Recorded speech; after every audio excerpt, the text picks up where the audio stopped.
మహోన్నతుడ, మహాగణుడ, పరిశుద్ధుడ, ఎంతో వందనములు చెల్లించుకుంటున్నాం. ఈ క్షణం వరకు మేము సజీవులుగా ఉన్నాము అంటే ప్రభా మీ ఉచితమైన కృప, ఆ కృపను జ్ఞాపకం చేసుకున్నప్పుడు నాయన మమ్మల్ని మీరు ఉంచారు అంటే నీ మాటలను మరింతగా తెలుసుకొని ఈ భయభక్తుల్లో నిలబడాలని నాయన ఈ చివరి దినాల్లో ప్రభా ఎవరి కోసమైతే మమ్మల్ని సజీవంగా ఉంచి నీ కొరకు బ్రతకాలని ఆలోచన కలిగి ఉండాలని మేము తపన పడుతున్నాము. వారందరి విషయంలో మీరు చూపుతున్న కృపను బట్టి మీకు స్తోత్రాలు. అల్పులమైన మా పట్ల మీ కృపను నిత్యము చూపుతూ మేము నైనా ఎందుకు పనికిరాని వారమైనప్పటికీ నైనా మా పట్ల విజ్ఞతను నైనా మా పట్ల ఆలోచనను కలిగి మీరు ఏర్పాటు చేసుకున్న ప్రణాళికలను బట్టి మీకు స్తోత్రాలు చెల్లించుకుంటున్నాం. తండ్రి, ఇదిగో నీ బిడ్డలు వచ్చి ఉన్నారు, వారికి ఏది అవసరమో మీకు తెలుసు కనుక నైనా మీరు ఏమైతే చెప్పాలని ఆశపడుతున్నారో ప్రభా ప్రతిదీనైనా వారితో విడమర్చి చెప్పులాగునా నన్ను సాధనముగా వాడుకోండి. పరిశుద్ధాత్మదేవ మీ సహాయాన్ని అందించండి. నైనా మీ బిడ్డలు కుడి ఎడమలు తెలియని వారిని మీరే చెప్పి ఉన్నారు కనుక మమ్మల్ని అందరినీ కాచి కాపాడండి. మీ యొక్క కృపలో భద్రపరచండి. మా అవిధేయతలన్నింటినీ క్షమించండి. మీ ఎదుట సాగులు పడుతున్నా మమ్మల్ని మేము తగ్గించుకున్నటమే మేము చేయాలి ప్రభా. కానీ మానవ నిమిత్తులమైన మేము ప్రభా ప్రతిదానికి అతిశయపడుతూ మాలో మేమే ఒప్పుకోవచ్చు నేను మర్చిపోతూ ఉన్నాం. అందుకు నైనా తగిన ఫలితాన్ని మేము పొందుకుంటున్నాం. కానీ ఇదిగోనైనా మాకైతే మీ కృపనిచ్చారు, మమ్మల్ని మేము సరి చేసుకోవడానికి మాకు సమయం ఇచ్చారు కనుక సమయానుకూలతను బట్టి ప్రభా మీకు కృతజ్ఞతలు చెల్లించుకుంటూ నైనా వినబడుతున్న మాట కేవలం ప్రభా ఏదో వినుటకు వచ్చామని కాకుండా హృదయాల్లో నైనా వారు ఆలోచించుకునే విధంగా మంచిగా నైనా వారి ఆలోచనలను, చెవులను, మనసును, శరీరంను కూడా ఆధీనంలోకి తెచ్చుకుని మాటలు వినుటకు సిద్ధపరచమని నైనా ఏది మంచో చెడో తెలుసుకునేటువంటి విజ్ఞత మనిషికైనా మాకే ఇచ్చారు కనుక మేమందరం తెలుసుకొని మరింత దగ్గరగా నీకు ఉండుటకు మమ్మల్ని సిద్ధపరచమని యేసుక్రీస్తు వారి అతి పరిశుద్ధమైన నామం నీ ప్రార్థన అడిగి పెట్టుకుంటున్నాం తండ్రి. ఆమేన్.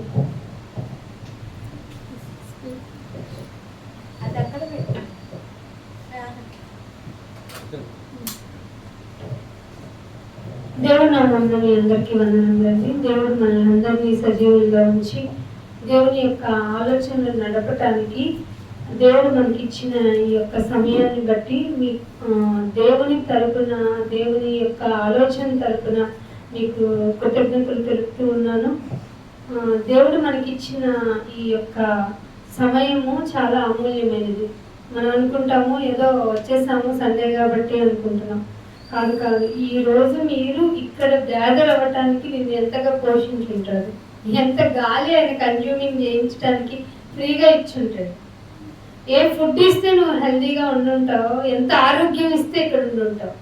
చాలామంది మనకి తెలిసిన వాళ్ళు, బంధువులు, లేకపోతే మన ఆత్మీయులు, మన రక్త సంబంధులు అనారోగ్యంతో లేరా, మంచం మీద ఉన్న వాళ్ళు లేరా? కానీ మనమేంటి చక్కగా ఇక్కడ ఉన్నాం. ఇది కదా కృప అంటే, ఇది కదా బ్లెస్సింగ్ అంటే, ఇది కదా ఆశీర్వాదం అంటే. మరి అదేంటి బిల్డింగ్ అంటాం, అదేంటి కార్ అంటాం, అదేంటి పెట్టిందంట కాగితాలు అంటాం. కాదు ప్రసంగి కూడా అదే చెప్తారు కదా, మీరు కష్టపడింది తింటూ చక్కగా మీరు మీ సుఖాన్ని అనుభవించడమే నేను ఇచ్చిన బ్లెస్సింగ్ రా అంటే ఊరుకో డాడీ అవన్నీ పక్కన పెట్టు అంటాం. ఇది కరెక్ట్ కాదు. ఎందుకంటే బైబిల్ మనం చదువుకోకపోవటం వల్ల, లేదంటే మనకి చెప్పేవాళ్ళు ఇదే మీకు మీకేంటి బాధ రండి, రేపేమి నీకు రేపు జరగబోయేది కూడా నీకు పాస్పోర్ట్ రేపు వాళ్ళు ఇవ్వరట, వీళ్ళు ఇక్కడ ప్రార్థన చేస్తే అక్కడ విడుదల అవుతుందంట. ఇలాంటివి జిమ్మిక్కులు కలిగినటువంటి మీరు ప్రార్థనాశాలలకి పశుశాలలు తెలుసు ఏం కట్టేస్తారు, అక్కడ పశువులనే కట్టేస్తారు. ఇప్పుడు విశ్వాసం కట్టేస్తున్నారు వాళ్ళ యొక్క. ఇప్పుడు నాకేదో బాధ ఉంటుందండి, శరీరపరంగా బాధ ఉంటుంది, నలిగిపోయి ఉంటాను, వేదంతో ఉంటాను. 2 మంచి మాటలు నువ్వు చెప్పావు అనుకో, ఇంకా చెప్పండి నేను అక్కడే కూర్చుంటాను, ఓదార్పు మాటలు చెప్తాం. అలా మాటలకి అలవాటు పడిపోయి మనుషులు ఏం చేస్తున్నారంటే దేవుని మాట కన్నా మనిషి యొక్క మాట మీద ఎక్కువ కాన్సన్ట్రేట్ చేయడం వల్ల మనిషి ఏమైపోతున్నాడంటే దేవునికి దూరం అయిపోతున్నాడు. దేవునికి దూరం అయిపోతే ఏం జరుగుతుందో తెలుసా? ఏమీ ఉండదు మన జీవితంలో. అన్నీ ఉన్నట్టే ఉంటుంది, మనశ్శాంతి ఉండదు. అన్నీ ఉన్నట్టే ఉంటుంది, నెమ్మది ఉండదు. అన్నీ ఉన్నట్టే ఉంటుంది, జీవితం మీద విరక్తి పుడుతుంది. ఏంటి ప్రార్థనకు వెళ్తున్నావుగా, ఏంటి వాక్యం వింటున్నావుగా? నేను క్రమం తప్పకుండా వెళ్ళే ఈ క్రమబద్ధీకరణ ఉన్నాడు చూసారు, వాడికే మనశ్శాంతి ఉండదు. తెల్లారి వాడి దగ్గరికి వెళ్ళండి. నేను క్రమంగా వెళ్తానన్న వాడిని తెల్లవారిన తర్వాత గమనించండి, అస్సలు నెమ్మది ఉండదు. అతనే చిరాకు పడుతూ ఉంటాడు, పరాకులు పడుతూ ఉంటాడు, విసుక్కుంటాడు, లేదంటే అతిశయ పడుతూ ఉంటాడు, లేదంటే బాగా నిరుత్సాహపడుతూ ఉంటాడు. అంటే విమనస్కుడై ఉంటాడు. విమనస్కుడిని గురించి బైబిల్ చాలా భయంకరంగా చెప్పింది. వాడికంటే ఎవరో బెటర్ అని చెప్పింది. కాబట్టి మన ద్వంద్వ మనస్తత్వాలు మనలో ఉండకూడదు. ఎప్పుడు క్లియర్ అండ్ మీరు ఎలా ఉండండి, నీరులాగా ఉండండి అన్నాడు. నీరులాగా ఉండండి. మీరు మాట్లాడేటప్పుడు ఉప్పు వేసుకొని కాస్తా అన్నాడు. అన్నారా లేదా? కానీ మనం ఉప్పు వేయం, కసం చేస్తాం. బాగా ఓవర్గా మాట్లాడితే ఓవర్ ఎఫెక్షన్గా మాట్లాడతాం, లేదంటే మూతి ముచ్చేసుకుంటాం. అసలు ఉప్పు వేయం, చప్పగా ఉంటాం. లేదా ఎక్కువ ఉప్పు ఉపయోగం లేకపోతే కింద కాళ్ళేసి తొక్కేస్తారు కదా. అది దేవుడు స్వయంగా యేసుప్రభువు వారే చెప్పారు, ఎందుకు ఉపయోగం ఉండదు ఆ ఉప్పు వల్ల. అలాగే ఈనాటి క్రైస్తవుల వల్ల సమాజానికి మేలు జరగాల్సింది పోయి సమాజంలో మనంతటా మనమే ఇన్సల్ట్ చేసుకుంటున్నాం. ఇది ఎంత బుద్ధిహీనత చూడండి. అందుకే దేవుడు ఇచ్చినటువంటి ఆశీర్వాదాన్ని మనం చాలా చక్కగా వినియోగించుకోవాలి. ఆ వినియోగించుకునే విధానం భూమి మీదే. ఇది చాలా మంది మర్చిపోతున్నారు. భూమి నిరంతరం ఉండదు, భూమిలో మనం నిరంతరం కాదన్న వాళ్ళు కూడా భూమి మీద ఉన్న అవసరాల కోసం ప్రార్థన చేద్దాం రండి అంటే ఏమని చెప్తాం? ఇంకా మన ఇల్లు మనమే సరి చేసుకోకపోతే, అందుకే ఏమన్నాడంటే తీర్పు ఎక్కడ నుండి ఆరంభమవుతుంది? ఇంట నుండి ఆరంభమవుతుంది.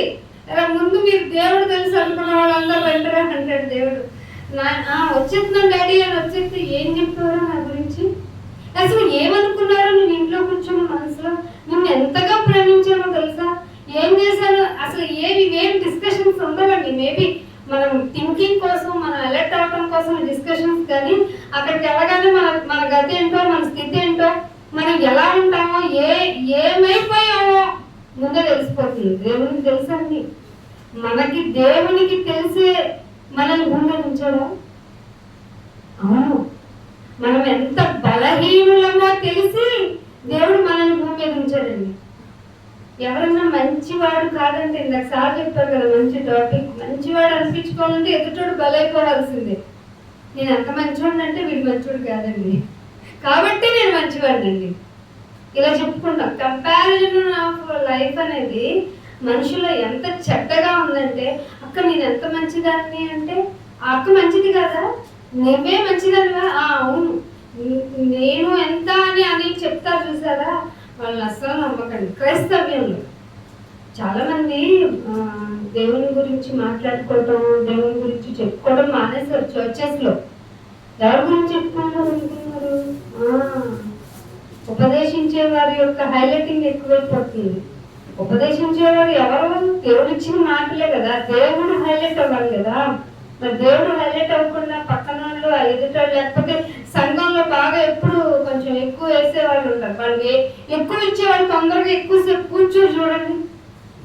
చాలా మంది ఎక్కువ ఎందుకు ఇస్తారనుకుంటారు, ఏ మాట అన్నారు, ఎంత లాజికల్స్ నేర్చుకున్నారోనండి. సంఘంలోని వాళ్ళు ఎక్కువ రూపాయి ఇచ్చారు కదా అన్న, ఏమన్నా ఊరుకో అన్న ఎక్కువ ఇచ్చాడు, ఇప్పుడు సభ నడుస్తుందంటే టైం వరకు ఏం మాట్లాడాలి. అస్సలు అలా కాంప్రమైజింగ్ లైఫ్ ఉండకూడదు. దేవుని మాటలు శ్రద్ధగా వినండి. దేవుడు మీకు ఈ సమయాన్ని ఇంత బాగా ఇచ్చాడు అనేది ఇప్పుడు అసలు అర్థం కాదు. వన్స్ మనందరం వెళ్ళిపోమా? ఎవరైనా పర్మనెంట్ గా భూమి మీద ఉన్నారంటే ఒకళ్ళు చెప్పండి, అవకాశం ఇవ్వండి. మేము ఇక్కడ పర్మనెంట్ 1000 ఏళ్ళు అని గ్యారెంటీ రాస్తున్నారే. అమెరికన్ యూనివర్సిటీస్ కూడా వాళ్ళు సవాలు దాచుకుంటున్నారు పాపం. అమాయకులు, నిజంగా అమాయకులే కదండి. మరి చచ్చిపోయినా కూడా ఏదో ఒక రోజు లేపేస్తామని చెప్పి కదా కొన్ని లక్షల కోట్లు పెట్టి వాళ్ళ శవాన్ని భద్రపరచుకోవడానికి వాళ్ళు ఇన్సూరెన్స్ చేయించుకుంటున్నారు. అలాంటి వాళ్ళని చూసి నవ్వాలా ఏడవాలా రెండు చేయకూడదు. ఇదిగో ఇలా దేవుని మాటను చెప్తూ ఉండాలి. దేవుడు ఎంతగా మనల్ని ప్రేమించాడు ఒక మాట చూసుకొని ముందుకెళ్దాం. చూడండి, కీర్తనలు 49వ కీర్తన మొదటి వచనం చూడండి ఏమన్నారు. 49 ఆలకించండి. సామంతులేమి ధనికులేమి దరిద్రులేమి ఓకే లోక నివాసులారా మీరందరూ ఏకముగా కూడి చెవియొక్కుడి. ఏం చేయాలట? ఏకముగా కూడంటే మేము కూడం. మాదొక యూనియన్ ఉంది, మాకు ఆటో యూనియన్ ఉంటుంది, కార్ యూనియన్ ఉంటుంది. మేము దేశాలుగా విడిపోయామా, ఖండాలుగా విడిపోయామా, దేశాలుగా విడిపోయామా, రాష్ట్రాలుగా విడిపోయామా, రాష్ట్రంలో మళ్ళీ ప్రాంతాలుగా విడిపోయామా, ప్రాంతాల్లో భాషలు మాట్లాడుకునే వాళ్ళుగా విడిపోయామా, భాషలు సరే కలర్ వైజ్ గా కూడా విడిపోయామా. ఇట్లా చెప్పుకుంటూ పోతే ఇంటిలో కూడా విడిపోయాం మనం. ఈ దేవుడు ఏమన్నాడు? అరే ధనవంతుడుగా అనుకోకండ్రా, సామాన్యుడు అనుకోకండ్రా, అందరూ ఏకంగా కూడా ఏం చేయండి, నా మాటని సర్వజనులారా ఆలకించండి, నా నోరు విజ్ఞాపన విషయములను పలుకును. అసలు ఏ రోజైనా ఏం నేర్చుకోవాలి? సర్వజనులారా ఆలకించండి అంటే ఆలకించిన నువ్వు ఇంటికి వెళ్ళి ఏమడుగుతావు? విజ్ఞాపన ఏమని చెప్తావు? నాయన నాకు అది లేదుగా, ఎన్నేళ్ళు విజ్ఞాపన చేయను, ఎన్ని సంవత్సరాలుగా చెప్తున్నా నాకు రాకలేదండి. ఏంటి అవకాశం దొరికితే దేవుణ్ణి కూడా వదులుట్లేదు మనం, అంత అవకాశవాదులు. మనుషులు చూడండి, ఏదైనా పని జరగాలనుకోండి, అధికారి దగ్గరికి వెళ్ళినప్పుడు ఎంత ప్లీజింగ్, అయ్యయ్యా దండాలయ్యా అంటారు, నమస్కారం అయ్యా అంటారు, బాబు అంటారు, ఇంకా ఎన్ని భాషలు వస్తాయి అన్ని అంతగా దిగి మాట్లాడతారు. దేవుని దగ్గరికి వచ్చినప్పుడు నేను చేస్తావా లేదా, నీకెంత కావాలి చెప్పు, సెటిల్మెంట్ చేసు, అయ్యా నువ్వు ఇది చేసే నేను ప్రార్థన పెట్టించుకుంటా. ఏం చేసేయాలి నీకు? ఊపిరితో నిలిపాడే అదే గొప్ప ఘనకార్యం మనకి. పోతున్న వాళ్ళ దగ్గరికి. అందుకే అంటాను, మీకు ఎప్పుడైనా జీవితం మీద విరక్తి వచ్చినా, లేకపోతే నేనేంటి, నాకేంటి, నాకెవరు, నేను ఇంతే అనుకునే వాళ్ళు అని అంటూ ఉంటారు కదా. ఒకసారి హాస్పిటల్కి వెళ్ళరండి, ఊరి జస్ట్ ఏం లేదమ్మా ఇలా చూడటానికి వచ్చాను అని వెళ్ళరండి. ఐసీయూ వరకు కూడా వద్దు, జస్ట్ ఓపీ దగ్గరికి వెళ్ళండి.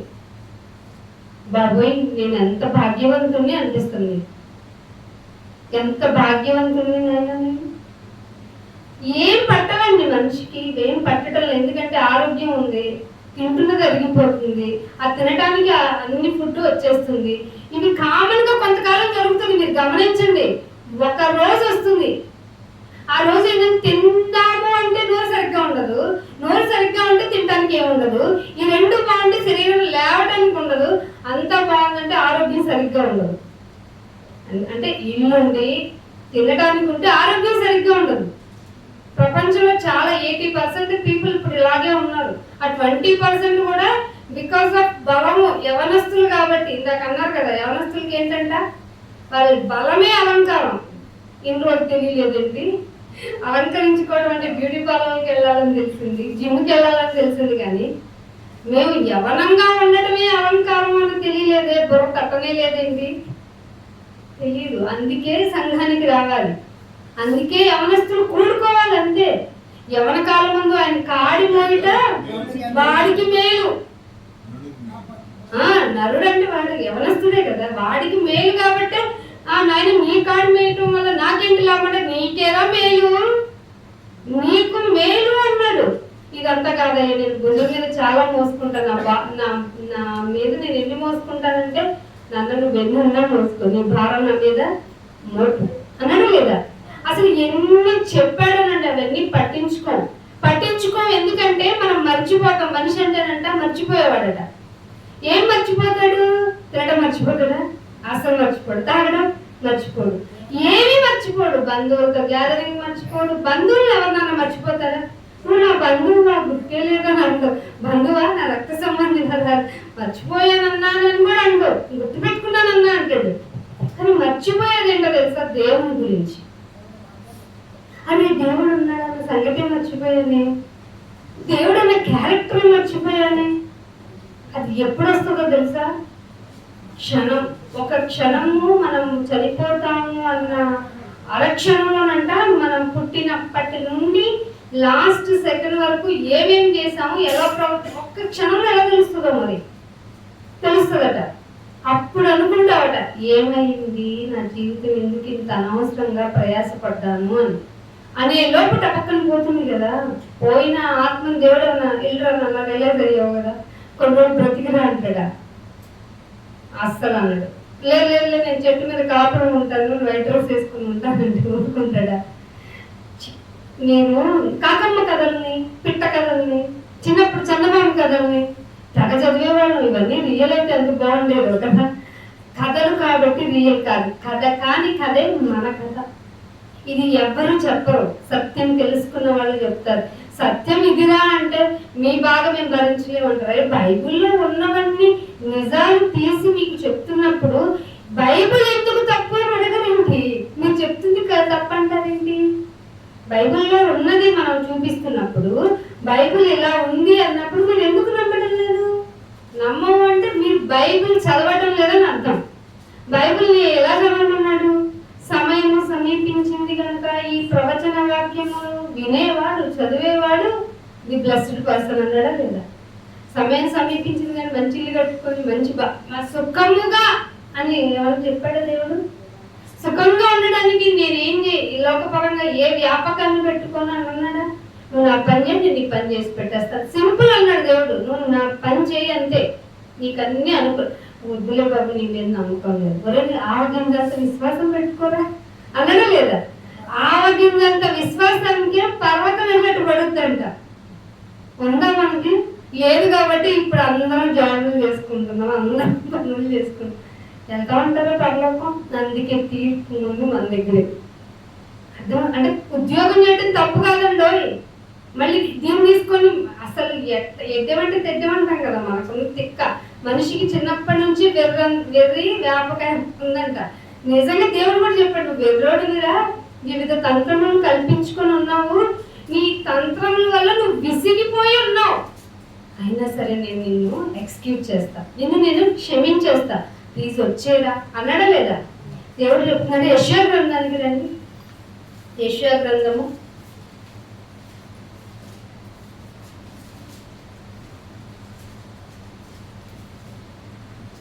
45వ అధ్యాయం. యెషయా గ్రంథము 45వ అధ్యాయము 4వ వచనం చూడండి. నా సేవకుడైన యాకోబు నిమిత్తము నేను ఏర్పరచుకున్న ఇశ్రాయేలు నిమిత్తము నేను నీకు పేరు పెట్టి నిన్ను పిలిచితిని. ఎవరిని పిలిచాడంట? ఒక ఇశ్రాయేల్ నిమిత్తం పిలిచాడంటారా? ఒక్క ఇశ్రాయేల్ నిమిత్తమే పిలిస్తే మనల్ని పిలవకపోతే పక్షపాత కదా కదా? అంటే ఇది ఇంక్లూడింగ్ టు అస్ ఆల్సో కదా. ఇది మనకి సంబంధించింది కూడా. ఏమంటున్నాడు? నేను నీకు పేరు పెట్టా. అర్థమవుతుందా మీకు? ఇక్కడ ఏమన్నా పేరు పెట్టాలని కూడా మనం పండగ చేసుకుంటాం మన సాంప్రదాయాల ప్రకారం. అలా పేరు పెట్టండి అంటాం. మనమైతే చర్చెస్లో పిలిచి ఒక పెద్దనో లేకపోతే ఉపదేశించే వాళ్ళని పిలిచి పేరు పెట్టండి. ఆ టైంకి వాళ్ళు 3 పెట్టో లేకపోతే నువ్వేమన్నా అనుకుంటున్నావంటే 3 పేర్లు 4 పేర్లు ఒక ఛాయిస్ తీసి చెప్పడం, అలాంటి సాంప్రదాయాలు జరుగుతాయి. ఇక్కడ మీకు తెలియని నిజం ఏంటంటే మనం అంతా నిమిత్త మాత్రులు. ఇక్కడ ఏమంటున్నాడు? నీకు నేను పేరు పెట్టి పిలిచాను. అంటే మీ అమ్మ డిసైడ్ అవ్వలేదా ఈ పేరు పెడదామని? మీ నాన్నగారు డిసైడ్ అవ్వలేదా? మీ పాస్టర్ గారు డిసైడ్ అవ్వలేదా? నీకంటూ ఒక పేరు పెట్టింది ఎవరో తెలుసా? ఈ పేరు నాకు నచ్చలేదు, చిన్నప్పటి నుంచి నా పేరు నాకు ఇష్టం లేదు కదా. ఎందుకంటే మా డాడీ నాకు ఇంటి ఇచ్చారు, నువ్వు శ్రావణ శుక్రవారం పుట్టావు కాబట్టి శ్రావణి అని పెడదాం అనుకున్నాను. కానీ నేను కమ్యూనిజం భావాలతో ఉన్నాను కాబట్టి అరుణ అంటేనే నాకు చిరాగ్గా ఉంది. కానీ దేవుడు Aruna is equal to red colour, danger. ఓహో, ఇప్పుడు మెచ్యూరిటీ వచ్చినట్టు బాగుంది. అంటే ఈ పేరు దేవుడు ముందే అనుకున్నాడా? శ్రీనివాసన్ గారు అని నేను అన్నాను, అయ్యో ఇది అనిల్ పేరు అన్నాను అనుకో, నువ్వెవరు మధ్యలో అంటాడు దేవుడు వచ్చి. అనిల్తో ఇందాక ఒక మాట కూడా అన్నారు, నీ పొరుగువాడిని ప్రేమించు అన్నాడు. పొరుగుడు నన్ను, నా పొరుగుడు ఎవరు అంటే మన సంఘానికి వచ్చేవాడు పొరుగుడు మాత్రమే కాదు, మరి సంఘానికి రానివాడు ఎవరితో నిర్మించబడ్డాడట? వాళ్ళకి ఏమన్నా సపరేట్ దేవుడు ఉన్నాడా ఏంటి? ఉంటే చెప్పండి రా బాబు, వెళ్ళిపోతాము. వాళ్ళకి ఏమన్నా సపరేట్ సూర్యుడు ఉన్నాడు? ఇప్పుడు చైనా వాడు ఒక సూర్యుని క్రియేట్ చేసుకున్నాడు, చంద్రుడిని చేసుకున్నాడు, అలాగే సూర్యుని కూడా చేసుకుంటాడంట. వాడికి వ్యాపకాయ అంత కాదు, వెర్రి ఇంకా చాలా మంది అంటున్నారు. మరి అలాంటి ఏమన్నా సూర్యుడు ఉన్నారా అన్యులకి? ఏమన్నా సూర్యుడు ఒక్కడే కదండి, చంద్రుడు ఒక్కడే కదండి, అలాగే దేవుడు కూడా ఒక్కడే. విశ్వాసం కూడా ఒక్కటిగా ఉంచుకుంటారా అంటే నీ విశ్వాసం అనేది నా విశ్వాసం అనేది మన ఇంట్లోనే మొదలైంది గోడంతా, బయట కాదు. విశ్వాసం ఒక్కటిగా ఉంచుకున్నందుకు కూడా దేవుడు అంటే ఎక్కడో మల్టిపుల్ అయిపోతున్నాయి కదా, ఎంత జాగ్రత్తగా ఉండమన్నాడు. అందుకే కూడుకోండి, మీకు మేలు కలగటానికి సమాజకంగా కూడుకోండి. మేలు కలగటానికి కూడుకోండి అంటే మ్యూజికల్ నైట్లో కూర్చొని మైవర్పించిపోదాం అంటారు, ఇంటి తప్పు కదా. మ్యూజికల్ నైట్ ఇదేమన్నా ర్యాప్ సాంగ్లు పాడతామా మనం? ఏమన్నా దేవుని స్తుతించడం అంటే మనకు దొరికిన భాగ్యం కదండి. దానికి మై మర్చిపోకూడదు, గడగడ వనకాలి కదా. ఇలా చెప్పేవాళ్ళు లేరు, వినేవాళ్ళు అంతకన్నా లేరు. చెప్తుంటారు చాలా మంది ఎక్కువ మీకు వాక్యం చెప్తారంటే కొంచెం పాటలు పాడి కొంచెం మమ్మల్ని ఓపాలి ఏంటి ఏదో చేయాలంట. ఊపాలా? మంచి ఇంటికి వెళ్ళి పెట్టుకో, హోమ్ థియేటర్ పెట్టుకొని చక్కగా వద్దన్నా ఊగిపోతూ ఉంటావు. అంత దేవుడికి మ్యూజిక్ అంటే ఇష్టం తెలుసు కదా. ఎవరు మ్యూజిక్ వినేవాడు? దేవుడు. అపవాది మ్యూజిక్ ఫస్ట్ చక్కగా వినిపించేది. సౌలు గారు కూడా ఎవరి మ్యూజిక్ వల్ల సౌలులో ఉన్నటువంటి దురాత్మ ఎవరి మ్యూజిక్ చేస్తే వెళ్ళిపోయింది? దావీదు గారు మ్యూజిక్ చేస్తే. మనం కూడా మ్యూజిక్ భరితులమే. ఎక్కడైనా పాట అంటే చక్కగా వినేస్తాం. పాట విని చక్కగా తల ఊపి నేర్చుకున్న మనం దేవుని దగ్గరికి వచ్చేటప్పటికి కాళ్ళు చేతులు ఊపకూడదు. ఏమోగాలి? మనస్సు. నాయనా నన్ను స్థిరపరచు, నాయనా నన్ను బలపరచు, నాయనా నీ యొక్క సన్నిధిలో నేను ఎలా ఉంటున్నానో నాకు నేర్పించు. చాలా మంది అండి ఇక్కడ మందిరానికి వచ్చారనుకోండి, ఫోన్ ఒకళ్ళు అట్లా ఏంటంటే దేవుడికి తర్వాత కదా అన్నీను. ఎందుకు దేవుడికి ఫోన్ ఇచ్చిన బయటకు వెళ్ళిపోతారు? అసలు ఉండే అరగంటలోనే 10 సార్లు ఫోన్ చూసుకొని, 10 సార్లు నీ స్కిన్ చూసుకొని, 10 సార్లు ఏమంటారు రూల్స్ చూసుకొని ఎంతసేపు ఉండాలి? ఒకవరా వీళ్ళకి ఏం నీరసం రాదా అనుకునేంత భ్రమలో ఉంటే దేవుడు నేను పర్లకు వచ్చేవాళ్ళ. దేవుడు సన్నిధిలో ఉండటం మన భాగ్యము, దేవుడు మనకి ఇచ్చిన ఆశీర్వాదము.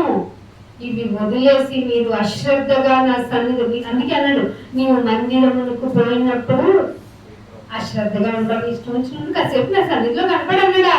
జాగ్రత్తలో అన్నాడా లేదా? అశ్రద్ధగా అస్సలు ఉండకూడదు. దేవుడు ఇచ్చిన ఆశీర్వాదాన్ని మనం అనుభవించాలి.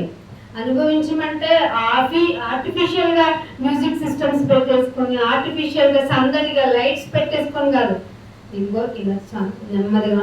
అందుకే దేవుడు కూడా యేసుప్రభు గారు కూడా పెద్ద మంది చక్కగా లైట్లు పెట్టుకొని బాగా హడావుడి చేయంటారా, చిన్న మంద అన్నాడు.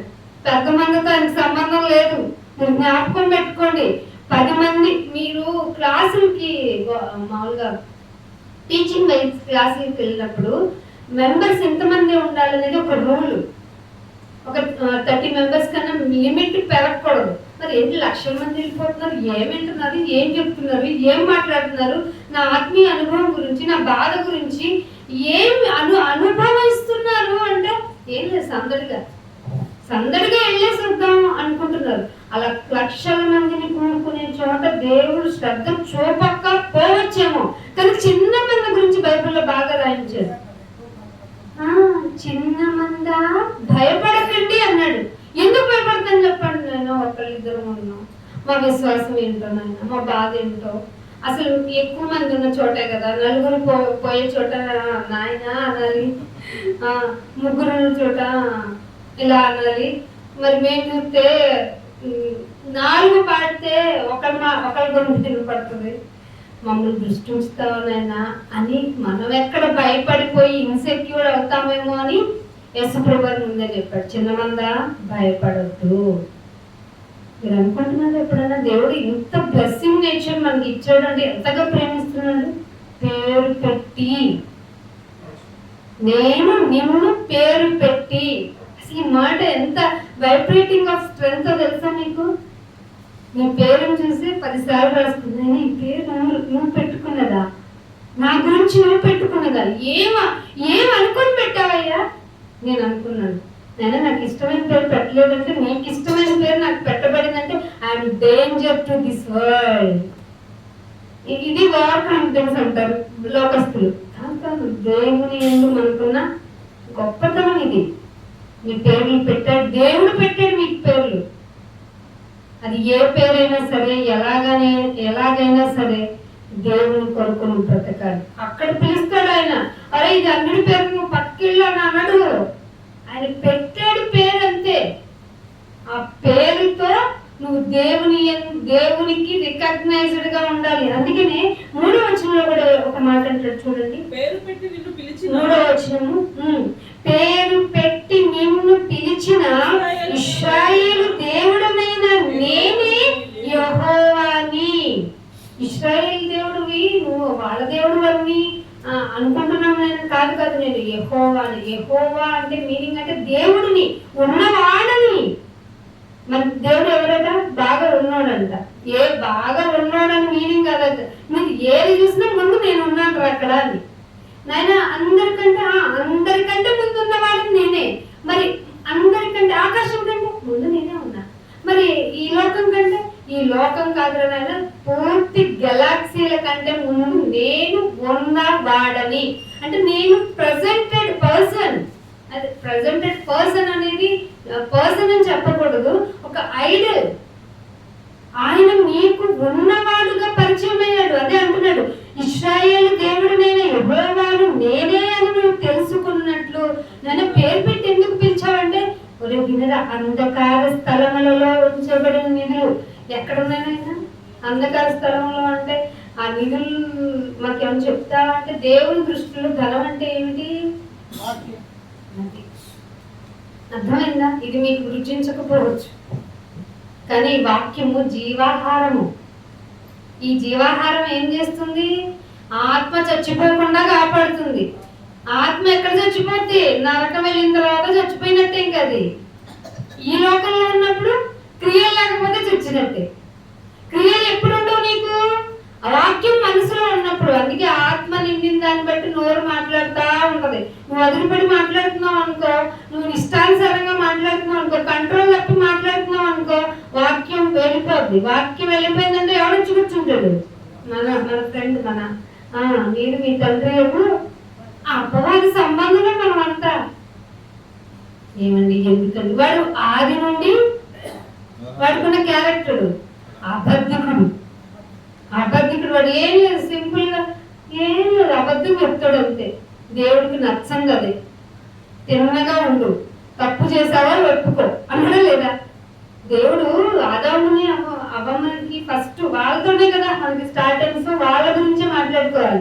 వాళ్ళ గురించి మాట్లాడుతూ ఏ నాన్న పండు తిన్నావా అంటే, సారీ డాడీ తిన్నాను అంటే మనకి గోల్ ఉండేది కాదు.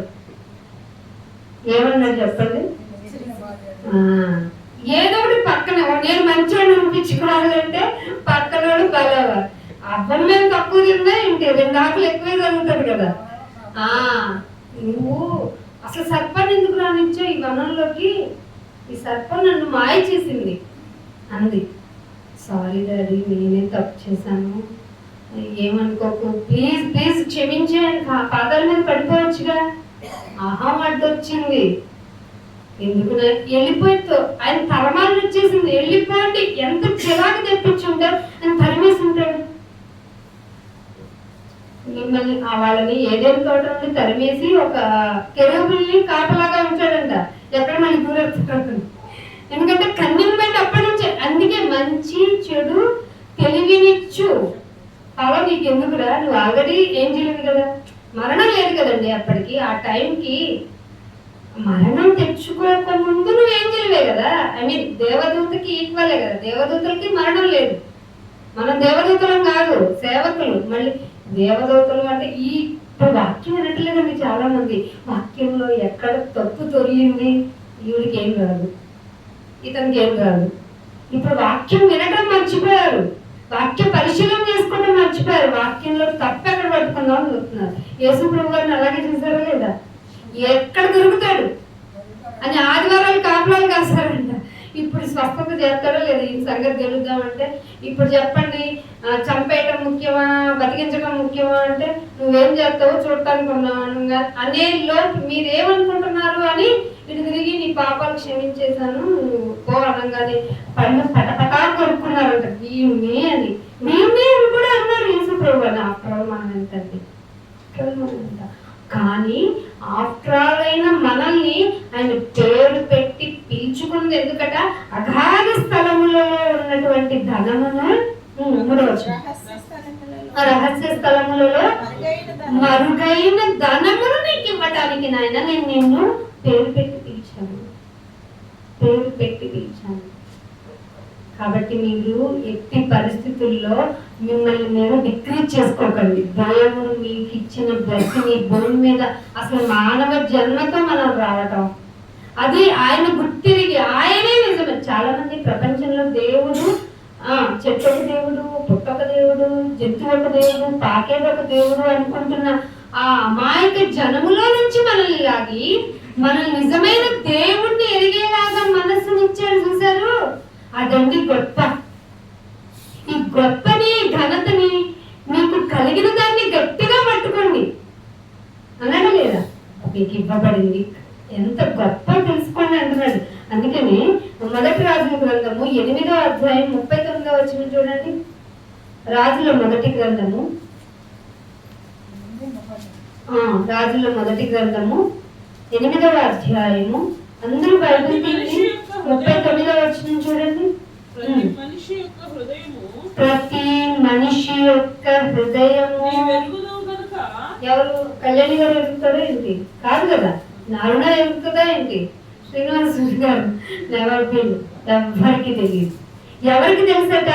ప్రతి మనిషి యొక్క హృదయము నీ వెరుగుదువు కనుక నీవు ఆకాశమును నీ నివాస స్థలమందు విని క్షమించి దయచేసి ఎవరి ప్రవర్తనని బట్టి వారికి అది.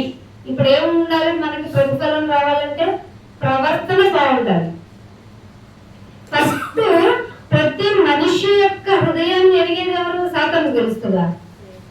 సాతానికి ఏం తెలియదు, సాతానికి సంబంధం లేదు నీ హృదయంలో ఏం జరుగుతుందో. కానీ దేవునికి తెలుసు. అదే చెప్తున్నాడు ఇక్కడ, ప్రతి మనిషి యొక్క హృదయం నీవు ఎరుగుతావు గనుక నీవు ఆకాశమందు మళ్ళీ నీ నివాస స్థలమందు, ఆకాశం ఆయన నివాస స్థలం కాదు, ఆకాశమందు నీ నివాస స్థలమందు విన్న నీవేం చేస్తావటే నా మనసులో ఉన్నదాన్ని నువ్వు వెరిగి విని క్షమించి దయచేసి ఎవరి ప్రవర్తనని బట్టి వారికి ప్రతిఫలం ఇస్తావు.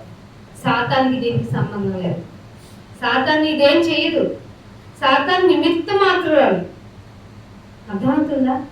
మనము ఎలా ప్రవర్తిస్తామో దాని ప్రతిఫలం పొందుతాం. నీ హృదయ ఆలోచన ఎరిగింది ఎవరు? లేదు. అందుకని ఇంకొక మాట చూపిస్తాను చూడండి. యాకోబు రాసిన పత్రిక 1వ అధ్యాయము 14వ వచనం చూడండి. ప్రతివాడును స్వకీయమైన. అదేంటి? సాతాను యొక్క తలంపుతో చేశామైనా అంటే నా సాక్ష్యం నన్ను సాతాను ఈడ్చికెళ్ళి చేయించింది అని విన్నాను, సాతాను నన్ను భ్రమపరిచిందని విన్నాను అంటే నీ సాక్ష్యాలన్నీ ఊటకాలా? అయితే నీ సాక్ష్యం వద్దు, చల్లదు, అవసరం లేదు. ఏమిటట? ప్రతి వాడు తన స్వకీయమైన అంటే సొంతంగానే ఇష్టపడే అని స్వకీయమైన దురాశ, మంచి ఆశ కూడా కాదు, చెడ్డ ఆశ, దురాశ చేత ఈడ్చుకొని వెళ్ళిపోతున్నావు. నువ్వు వచ్చేంటి సాక్ష్యం చెప్తావు? మళ్ళీ సాక్ష్యం చెప్పి ప్రత్యేకమైన సాక్ష్యం అంట మా పాంప్లెట్లో ఉంది. ఎందుకు నీ సాక్ష్యం? నీ స్వకీయ దురాశ చేత ఏడవబడిన బైబిల్లో ఉంటే మంచి సాక్ష్యము అని చెప్పి మళ్ళీ నాకు చెప్తావేంటి? నీ సాక్ష్యము చెల్లదు. స్వకీయ దురాశ చేత ఏడవబడి అంటే అబ్బా మైమర్చిపోయావని అర్థం. నీ సొంత దురాశ చేతనే ఈడ్చుకొని వెళ్ళావు. నీ అంతటి నువ్వే నీ శరీరాన్ని ఈడ్చుకొని వెళ్ళావు. అది కలుపాకి వెళ్ళావో, మందు షాప్కి వెళ్ళావో, ఇంకెక్కడికైనా వెళ్ళావో, సో నీకు బాడీ హ్యాపీ ఫీల్ అయిందా? నీ దురాశ వల్లే వెళ్ళావు అంతే, నీ నోటి దొంగ వల్లే వెళ్ళావు. చాలా మంది సిగరెట్ స్మోక్ చేస్తారు కదా, తాగకుండా ఉండలేము అంటే స్వకీయంగా ఇష్టపడే కదా వెళ్ళావు. తాగకుండా ఉండలేనని చెప్తున్నా నువ్వు, మళ్ళీ నన్ను సాతాను ఈ బలహీనతలో నన్ను ముంచేసిందని సాక్ష్యం చెప్తానంటావేంటి? తప్పు కదా. స్వకీయ దురాశ చేత ఈర్వబడి మరుకొల్పబడిన వారే శోధింపబడుతున్నాము. సాతానికి నీకు సంబంధం లేదు, నీ సొంత దురాశ చేతనే పాపం చేశావు. నీ హృదయాన్ని అడిగింది ఎవరు మరైతే? దేవుడు. నువ్వు ఎలా పాపం చేస్తున్నావో లేదో చూసేదెవరు? దేవుడే. అలాగే ఇంకొక వచ్చిన చూడండి, యోహాను రాసిన సువార్త 10వ అధ్యాయము, యోహాను సువార్త 10వ అధ్యాయము 10వ వచనం. యోహాను సువార్త దొంగతనమును దొంగ ఎందుకొస్తాడు? అమ్మాయి వాడు ఫుడ్ ఉంటే పెట్టండమ్మా అంటాడా? ఎవడమ్మా నాకు దొంగ అంటే కిచెన్ లో ఫుడ్ చూసి తినేసి నిద్రపోయాడు. తెల్లారిసరికి ఏంటి ఇక్కడ ఉన్నాను అనుకుంటే దొంగలు వచ్చేది, పోలీసులు వచ్చి దొంగను పట్టుకుపోయారు. దొంగ ఎందుకు వస్తాడండి? పట్టువాడు మంచి దొంగ. మనకు తెలుసు కదా మంచి దొంగలు ఎలా ఉంటారు. ఏమన్నాడు? దొంగతనమును హత్య, కుదరకపోతే హత్య చేసేస్తాడు. వాడు కావాల్సిన ఎవరైనా హత్య చేసేస్తాడు. పైగా ఇంకేం చెప్పకుండా నాశనం చేసిపోతాడు. క్లారిటీ ఉంది కదా. అయితే నాశనం చేయటకు వచ్చును కానీ మరి దేనికి రాడు. ఈ దొంగ గురించి ఇక్కడ యేసు ప్రభు గారు చెప్తున్న దొంగ ఎవరు? అపవాది. వాడు ఏం చేస్తాడంటే నిన్ను డిస్ట్రాయ్ చేయాలి, నీ అంతటా నువ్వే డిస్ట్రాయ్ చేయాలి. భస్మాసురుడు నెత్తిమే చేయబెట్టుకున్నట్టు నువ్వు నాశనం అయ్యాలి. అందుకు నువ్వు చెయ్యి ఎలా లేపాలా అనేది లేపి నీ అంతటి నువ్వు లేపుకునేలాగా వాడు చేస్తాడు. అట్లాగే చేస్తాడు కానీ నీవు దొంగతనమును హత్యను నాశనం చేయటకు వచ్చును కానీ మరి దేనికి రాడు. మరి గొర్రెలకు జీవం ఇచ్చడం వాడి చేతన అవుతుందా? సాతానికి జీవం ఇవ్వటం చేతన అవుతుందా? అవ్వదు. వాడు నాశన పాత్రుడు, వాడి పేరే నాశన పాత్రుడు. గొర్రెలకు జీవము కలుగుటకు, అది సమృద్ధిగా కలుగుటకు క్యాపబిలిటీ కలిగిన పర్సన్ ఉన్నారట. సమృద్ధిగా కలుగుటకు నేను వచ్చి తిని. ఇది సాతాను చేయదు. జీవం ఇవ్వటం, అది సమృద్ధిగా ఇవ్వటం సాతాను వల్ల అవుతుందా?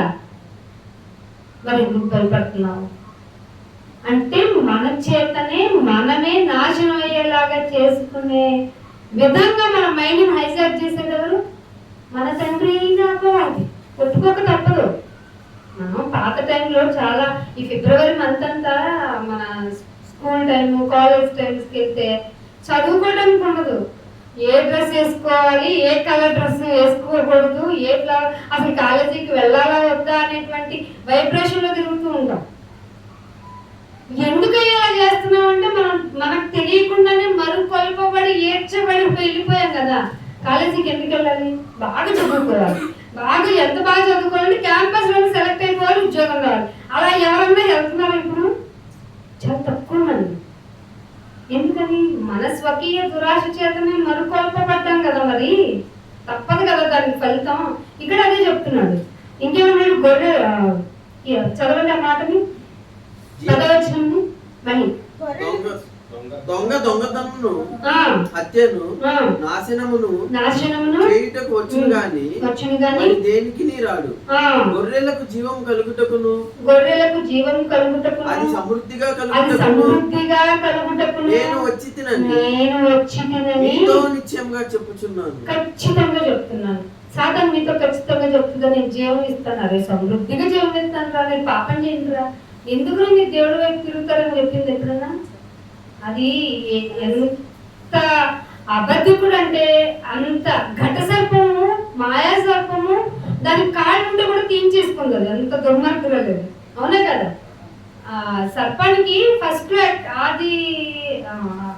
ఆదాం గారికి దగ్గరికి వచ్చినప్పుడు దాన్ని అవత మాట్లాడేటప్పుడు దానికి ఏమున్నాయట? కాళ్ళు ఉన్నాయి. ఇక దానికి శాపం ఎందుకు వచ్చిందయ్యా అంటే నువ్వు చేసిన మాయాజాలం వల్ల నువ్వు భూమి మీద పక్కుంటానే వెళ్తావు అని. దానికి కూడా మళ్ళీ దేవుడు కన్సిడరేషన్ ఇచ్చాడు తెలుసా? ఎంత జాలిగల దేవుడు అండి. దానికి పాము వల్లే వివేకము ఇచ్చాడు. మనకి నేర్చుకోమన్నాడు. చీమ దగ్గరికి వెళ్ళు, పాము దగ్గరికి వెళ్ళు అన్నాడు లేదా? పాపం వల్లే వివేకం. మనం ఎలా స్ట్రైట్ గా వెళ్తాం, ఆయన మరి దుర్మార్గులు స్ట్రైట్ గా మాట్లాడదు, వివేకంతో మాట్లాడు. మనం అబద్ధం అనకూడదు, ఓకే, వివేకంతో మాట్లాడు. ఎదుటివాడిని ఆకర్షించాలి, ఎదుటివాడికి జీవముని అది సమృద్ధిగా ఇచ్చేవాడి గురించి చెప్పాలంటే కొంచెం లౌక్యం అవసరంగా నాయన. అది నేర్చుకోమన్నాడు దేవుడు. మరి ఇప్పుడు అలా కాదు, మేము వెళ్తాం చెప్తాం అంతేనమ్మని, లేకపోతే లేదు అంటే కుదరదు. నీ పొరుగు వాడిని ప్రేమించాల్సిందే. నేను పొరుగు వాడిని ప్రేమించను, నాకు ద్వేషం ఉంది, కానీ నిన్ను ప్రేమిస్తున్నానయ్యా అంటే నువ్వు అబద్ధికుడు అన్నాడా లేదా? కాబట్టి మన యొక్క జీవితము, మన జీవనము రోజు రోజుకి ఎలా మారాలంటారు? నవీన స్వభావం ధరించుకున్న మనము మారాలా? ఆ రోజు అయిపోయిందా? న్యూ ఇయర్ రోజు ఫస్ట్ డే వేస్తాం ముగ్గురు హ్యాపీ న్యూ ఇయర్. ప్రతిరోజు రాయండి, ప్రతి సెకండ్ వచ్చి హ్యాపీ సెకండ్స్ అని రాయలే, హ్యాపీ వీక్ డే అని రాయలే, హ్యాపీ మంత్ డే అని రాయాలి కదా. మీరు అలా సెలబ్రేట్ చేసుకోవాలి కదా, దేవుడి ఇచ్చిన బ్లెస్సింగ్. అబ్బే ఇయర్ ఒక్కసారి ఆయన నువ్వు గ్రహించలేని గొప్ప ఆశ్చర్య క్రియలను ప్రతిరోజు నువ్వు గ్రహించలేని ఆశ్చర్య క్రియలట. ఆస్ట్రాయిడ్ వచ్చి గుద్దేస్తుంది, ఆస్ట్రాయిడ్ వచ్చేస్తుంది అంటే అసలు భూమికి సురక్షితంగా ఉండేంత బ్యాలెన్సింగ్ పెట్టాడంట ఆయన. ఎవరి కోసం పెట్టుంటాడంట? నువ్వు వేసే తారాజువులు తగలకుండా ఉంటాంటే ఇది తుస్సుమని వెళ్ళిపోతాయి కదా. దేవుడు భూమి మీద నువ్వు ఉన్నావన్న ఆలోచనతో నిన్ను జాగ్రత్తగా ఉంచడానికి భూమిని బ్యాలెన్స్డ్ గా ఉంచాడు. జస్ట్ ఒక ఫ్రాక్షన్ ఆఫ్ సెకండ్ కనుక భూమి ఆగితే ఇక్కడ మనం ఉన్న నువ్వు నేను వెళ్ళి ఢిల్లీలో పడతాం వితౌట్ టికెట్. బతుకుంటామేంటి? సగమేమో ఆకాశంలో ఉంటాం, బతుకుంటామేంటి? ప్రపంచం మొత్తం అలా అవ్వడానికి రెడీగా ఉంది. భూమి స్లో అయిందంట కొంచెం. మీకు తెలుస్తుంది రోజు పొడుగు మొన్న మధ్య ఏదో 24 గంటల్లో ఒక గంట పెరిగిందంట. ఎందుకు పెరిగింది? అదంతా అబద్ధం, ఏమి వినకండి. ఇప్పుడు ఏది నిజమో ఏది అబద్ధమో తెలియని వార్తలు వింటున్నాం మనం. సాధ్యమైనంత వరకు మీరు వాట్సాప్ యూనివర్సిటీని ఫాలో అవ్వకండి దయచేసి, ఇన్స్టాగ్రామ్ ని. వాళ్ళంతా టైం పాస్ కి కొన్ని వీళ్ళు ఎక్కువ వ్యూస్ చూస్తారు, వీళ్ళు మనం యూస్ చేస్తే వాళ్ళకి డబ్బులు వస్తాయి. కాబట్టి చూడటం ఆపండి, చదవటం నేర్చుకోండి. అందుకే అన్నాడు కదా, సమయం సమీపించింది కనుక వీటిని వినువాడును, గ్రహించువాడును, చదువువాడును ధన్యుడు. ఎక్కడ చెప్పాడు ఈ మాట? మొదట్లో చెప్పాడా? చెప్పాడు. మళ్ళీ ఎక్కడ చెప్పాడు? ప్రకటన గ్రంథంలో కూడా చెప్పాడు లేదా? చదువువాడు ధన్యుడు, చదివించుకునేవాడు ధన్యుడు, వినువాడు ధన్యుడు.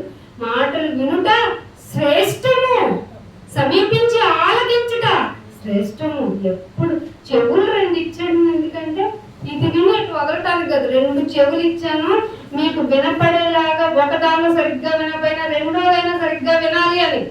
4 ఎందుకు ఇచ్చాను? ఒకటే అంటే నువ్వు ఎంత తక్కువ మాట్లాడితే అంత మంచిది అని అన్నాడా లేదా? అతిగా మాట్లాడితే దోషం ఉంటుందంటే వాక్యం కూడా ఎక్కువ చెప్పకండి, దోషం ఉంటుంది. అతి తెలివి ఎక్కువైపోయింది. ఆయన మాటలు జీవ జలము అంటే ఆయన మాటల గురించి మాట్లాడుతున్నప్పుడు ఎందుకు నీకు వాక్యం నిన్ను కడిగేస్తా ఉంటే, ఎవరి వాటర్తో సోప్తో కడుగుతూ ఉంటే బట్ట తెల్లదవుతుందా, మురికి అవుతుందా? మురికిగా ఉండవా నీళ్ళు? మరి నీళ్ళు వాటర్ పోస్తే బట్ట శుభ్రం అవుతున్నప్పుడు నువ్వు మరింత జాగ్రత్తగా జాడించి చేస్తున్నావే. మరి వాక్యం కూడా ఎంత వింటే అంత శుద్ధుడు అవుతాడు. అర్థమవుతుందా? వాక్యం ఎక్కువ వినట. శరీరం ఇక్కడ మీరు నేర్చుకోవాల్సిందే. శరీరం అస్సలు విననివ్వదు. అబ్బా నీకు నొప్పి, అబ్బా నీకు నిద్ర, అబ్బా నీకు ఆకలి, అయ్యో నువ్వు ఎంత అలసిపోయావో తెలుసా అంటది. అది చాలా ఊరుకో, నువ్వు పోతా మట్టిలోకి నన్ను వెన్నీ అనండి, మీకు చెప్తుంది. శరీరం చాలా అలసిపోయావు నువ్వు తెలుసా అంటది. నీకు ఎన్ని బరువు బాధ్యతలు అంటది. నీ బరువు బాధ్యతలు అసలేం లేవు, నా శిలువను ఎత్తుకొని నడవమన్నాడు ఆయన. అన్నాడా లేదా? నిన్ను నీవు ఉపేక్షించుకుని సుమా, ఉపేక్షించుకుంటావేంటి? ఇదే ఉపేక్షించుకోవడం అంటే. నీ శరీరానికి నువ్వు చెప్పాలి, సంఘాల్లో ఇలాంటి తర్ఫీదులు ఇవ్వాలి. శరీరాన్ని పోషించుకునేలాగా మెసేజ్లు చెప్పుకుంటే ఎలా కుదురుతుంది? అందుకే చాలా మంది ఇక్కడికి తీసుకురండి. మనం ప్లేస్ వెళ్ళిపోతే రోడ్డు మీదకి వెళ్దాం, మందే కదా రోడ్డు కూడా, దేవుడు ఇచ్చిందే కదా, అంతే సింపుల్. ఇక్కడ కాకపోతే ఇంకో చోట చెప్తున్నాం అండి. చనిపోయే లోపు చెప్పుకుంటూ ఉండాలి. అందుకే ఇంకొక మాట కూడా చూపిస్తాను చూడండి. కీర్తనలు 119వ కీర్తన, కీర్తనలు 119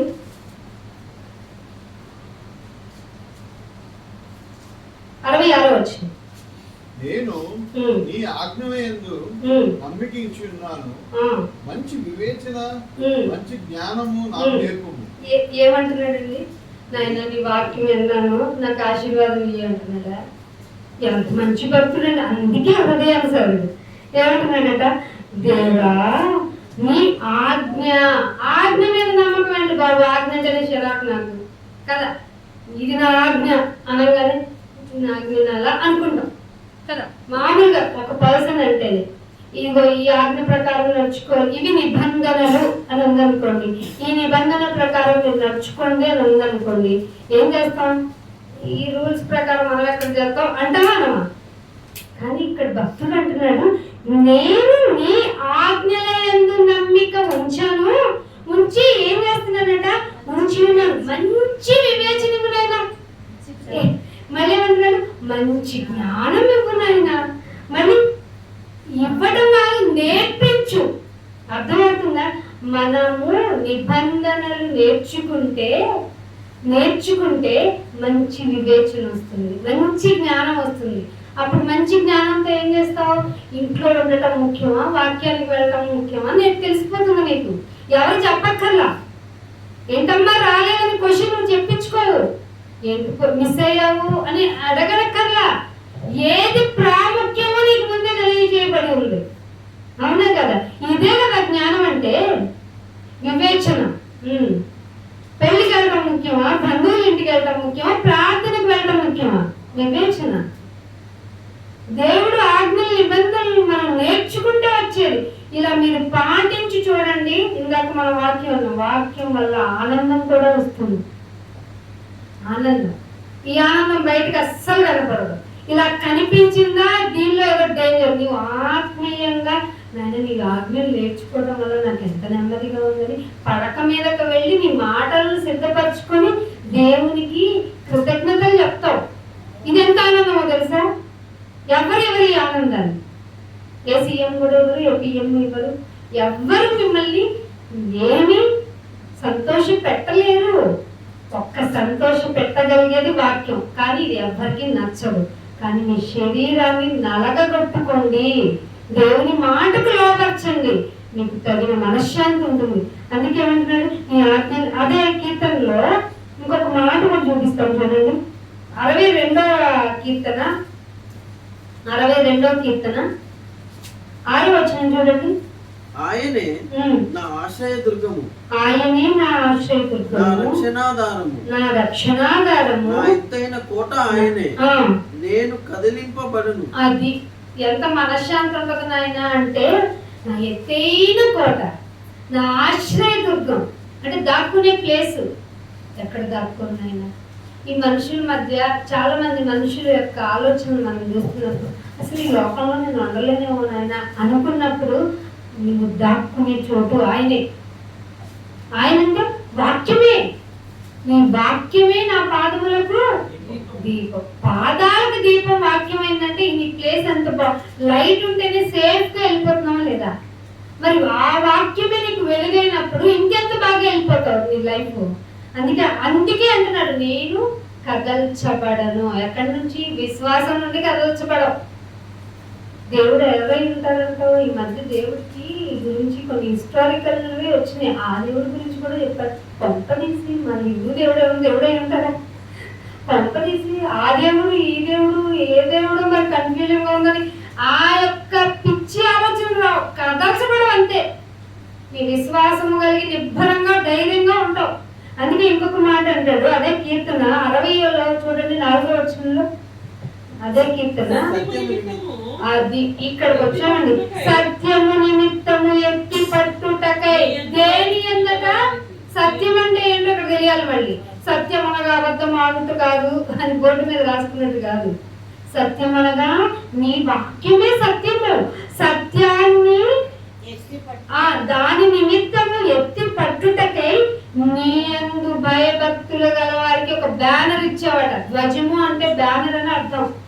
మనం అందరం బ్యానర్స్ అంటే బ్యానర్ అంటే మీనింగ్ ఏంటి? ఇదిగో సో అండ్ సో డేట్ నా సో అండ్ సో తరపున ఈ టైంలో ఇలా మీటింగ్ జరుగుతుంది.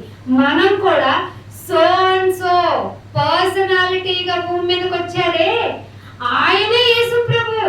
ఆయన గురించి ప్రకటిస్తాం రండి మీకు అని చెప్పడానికి మనం బ్యానర్స్, ధ్వజములము. మనం సత్యాన్ని ఎత్తు పెట్టుకొని మనం ఎందు నిమిత్తం వచ్చాము, ఎందుకు పుట్టానైనా నేను ఎందుకు పుట్టాను అనే క్వశ్చన్ మార్క్ మీలో వచ్చేలోపు సత్యము నిమిత్తము ఎత్తి పట్టుకోవడానికి భూమి మీదకి వచ్చాను. అందుకు భయభక్తులు కలిగి ఉండాలి. భయభక్తులు కలిగి ఉంటే నువ్వు ఒక బ్యానర్ అయిపోతావు దేవునికి. ఎంత బాగా చెప్పాడండి దావీదు గారు. ఇంకొక మాట కూడా చూపిస్తాను. కీర్తనలోనే 52వ కీర్తన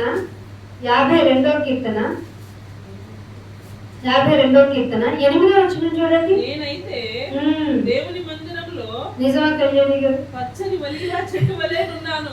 మందిరానికి రెండమ్మని బతిలాడుకోవాల్సి వస్తుంది. మా మీటింగ్ పెట్టి చాలా మంది విశ్వాసులు ఏమన్నాడు చూడండి. నేనైతే అమ్మ మీరు చెప్పొద్దు అంకుల్, మీరు రాకండి, మేమే వచ్చేస్తాం. నేనైతే దేవుని మందిరంలో పచ్చని ఒలీవ చెట్టు అంటే పచ్చని ఒలీవ చెట్టు వల్ల ఉంటాను అంటే నీరు వెళ్తుందనా లేదా?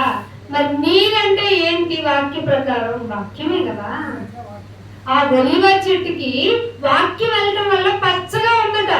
ఆ పచ్చగా ఉండి ఎక్కడ ఉందట? మందిరంలో. నాయన నేను ఫిక్స్డ్ అంతే, ఎవరు చెప్పినా వినను, ఏం చేయినా వినను, నేను వచ్చి నీ మందిరంలో ఉండిపోతానంటే. ఎవరు పిలిపించుకోండి నాయన, నీ మాటలు ఎందుకని రమ్మని నాకు చెప్పడం ఏంటిదైనా, నేను వచ్చేస్తాను అని అంటారండి ఈరోజు విశ్వాసం. నాకు చెప్పలేదక్క రమ్మని చెప్పాలా? నీకు పెళ్ళి అయింటిది, నీ పెళ్లి బాగుండాలని చెప్తున్నారు ఇక్కడ, నీ ఫ్యూచర్ బాగుండాలని చెప్తున్నాడు ఇక్కడ. దేవుడు ఏర్పాటు చేసిన కార్యం ఇది. అదేదో పెళ్లి కాటు మీద ఇది దేవుని వల్ల కలిగిన కార్యం అని పెళ్లి కాటు మీద ఎంచుకోవడానికి కాదండి బాబు. ఈ దేవుని పని పరంగా జరగవలసిన అన్ని కార్యాలను సమకూర్చి అసలు మనమందరం ఇక్కడ కూర్చున్నాం చూసారా, ఇది దేవుడు ఏర్పాటు చేసిన దినము యొక్క కార్యము. అర్థమవుతుందా? ఎంత గ్రేట్ఫుల్ తెలుసా మనం. ఇది ఎలా చెప్పాలి నాకు ఇంకా వర్డ్స్ రావట్లేదు. మీరు ధన్యులు అంతే. ఇంకా మాట అంటున్నాడు, ఇంకొక మాట చూపిస్తాను. అదే కీర్తనలు కాదు, లూకాసు వార్త 1వ అధ్యాయము 50వ వచనం చూడండి. 1వ అధ్యాయము 50వ వచనం. భయపడు వారి మీద. ఎవరి మీద అండి? ఆయనకు భయపడు వారి మీద. అది ఆయనకు మీ పాస్టర్ గారు కాదండి, పాటివరనేమో అని కాదు. అయ్యారు వందనాలు, మళ్ళీ చెప్తాడు వందనాలు ఏంటంటే మీరు వందనాలు హల్లెలూయా హల్లెలూయా హల్లెలూయా నేను ఇక్కడ అంటే మీరు అక్కడ ఏమనాలి? దేవునికి స్తోత్రం అయినా అనాలి. నువ్వు కూడా నీకు నువ్వే చెప్పుకోమా, మేము ఎందుకు వచ్చావు నువ్వు ఇక్కడికి? ఇది చెప్పినా కూడా మారని మూర్ఖులు ఉన్నారు. ఇసుక నుండి తైలం కూడా తీయొచ్చంట, కానీ మూర్ఖులు నోటి నిజాన్ని చెప్పించలేమంట. ఎంత ఘోరంగా దేవుణ్ణి అవమానిస్తున్నారు చూడండి. అందుకే అంటున్నాడు తన యందు 50వ వచనం చూడండి. ఆయనకు భయపడు వారి మీద నీకు కనికరం కలగట్లేదంటే నీ భయము భక్తి ఏదో తిన్నగా లేదని అర్థం, కలిసి జరిగిందని అర్థం. ఆయనకు భయపడి వారి మీద ఆయన కనికరము తరతరము. ఆయన దీవిస్తే ఒక తరమా, ఎన్నటన్నిటికీ ఆశీర్వాదం కదా. గుర్తుందా మీకు? పాత నిబంధనలో చెప్పాడు అన్నమాట. అంటే మన తరాల్లో ఎక్కడో మన పూర్వీకుల దగ్గర నుంచి మన దగ్గర నుంచి కలిసి జరిగిపోయింది అనమాట భయభక్తుల విషయంలో. చేస్తానంటే భయం చేయండిరా, కొంచెం పరీక్ష పెడతాను ఊరుకోనైనా. నేనేమన్నా యోగు లాంటి యోగు ఫ్యామిలీ అనుకున్నావా ఏంటి? నేనున్నాను యోగు వారి యొక్క భార్య ఫ్యామిలీ. ఎందుకు దూషించచ్చుకో అంటాం. నువ్వు చేయకపోతే నేను నీ గుడికి అనే రకాలు మనం, అవునా కదా? చేస్తావా చేయవా? చెయ్యాలంతే, నిద్ర లేపాలంతే. పొద్దున్నే లేపాల్సింది నువ్వే, పడుకోబెట్టాల్సింది నువ్వే, నిద్ర కూడా పోలేవా? ఎందుకు నీ ప్రార్థనలు? నైనా త్వరగా నిద్రపోయేలాగా మనసుని పొద్దున్నే నువ్వే లేపు నాయన. నువ్వేం చేస్తావు? తింటాను నాయన, తాగుతాను నాయన, మళ్ళీ పడుకుంటాను నాయన. అందుకేనా నిన్ను భూమి మీదకి తెచ్చాను. అసలు ఈ మాటలు ఇలాంటివి వింటుంటేనే మనకి మనం క్వశ్చన్ మార్క్ అయిపోయినప్పుడు రేపు దేవుడు అడిగి నీ మీద నేను పెట్టిన పెట్టుబడికి నేను ఎంత కష్టపడ్డానో అంటాడు దేవుడు. ఫాదర్ మదర్ కానీ లేదంటే హస్బెండ్ నేను కష్టపడి చేస్తుంటే మీకేం తెలియట్లేదు అంటాడు. అసలు కష్టపడి ఆయన ఉన్నాడు, ఇంకా కష్టపడుతూనే ఉన్నాడు ఆయన. ఆయన రేపు నన్ను అడుగుతాడు, ఏదో నేను ఇంత కష్టపడితే తిని త్రాగి నిద్రించి తిరిగి లేచి ఆడదామా పాడదామా అంటావా? ఎవరు చేశారంటే నోవాహు దినాలు ఎలా ఉన్నాయంట, మనిషి కుమార్ దినాలు అలాగే ఉన్నాయి. ఇప్పుడు కూడా తిందామా, ఎన్ని రకాలుగా వండుకొని తిందామా. ఇదివరకు బిర్యానీ అంటే ఒక మీట్ ఏదో ఒకటి, చికెన్ బిర్యానీ, మటన్ బిర్యానీ. ఇప్పుడేంటి మల్టిపుల్ బర్డ్ బిర్యానీ, మల్టిపుల్ మేక, గోటు, గబ్బెలు ఒకటే ఆగేది. ఎందుకంటే మొన్న తెచ్చిపెట్టింది అదే కాబట్టి గబ్బెలు వద్దులేని భయంగా ఉందని టైటిల్కి వచ్చాం. చైనా వాళ్ళు వీ డోంట్ కేర్ అన్నారు అనుకోండి, ఇంకా తింటూనే ఉన్నారు. పాము చర్మాన్ని వచ్చి చేసుకుని తినేస్తున్నారు వాళ్ళు. మనం బ్రతకలేము. ఏం నేర్చుకుంటున్నాం? కల్తీ అయిపోయింది. తరములకు ఏమై ఉంటుందట, భయభక్తులు కలిగి ఉంటే ఏమై ఉంటుందట మనకి. మాట మర్చిపోయారు.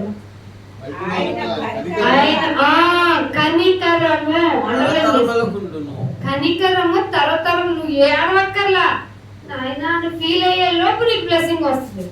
కనికరం, భయభక్తులు ఉంటే. ఆయన కనికరం వద్దా నీకు? భయపడుతున్నావు అసలు? భయపడితేనే కదా భక్తి వస్తుంది. భక్తి ఉంటేనే కదా భయం ఉంటది. రెండు కలిసి ఉంటేనే కదా ఆయన గురించి నీకు అవగాహన కలుగుతుంది.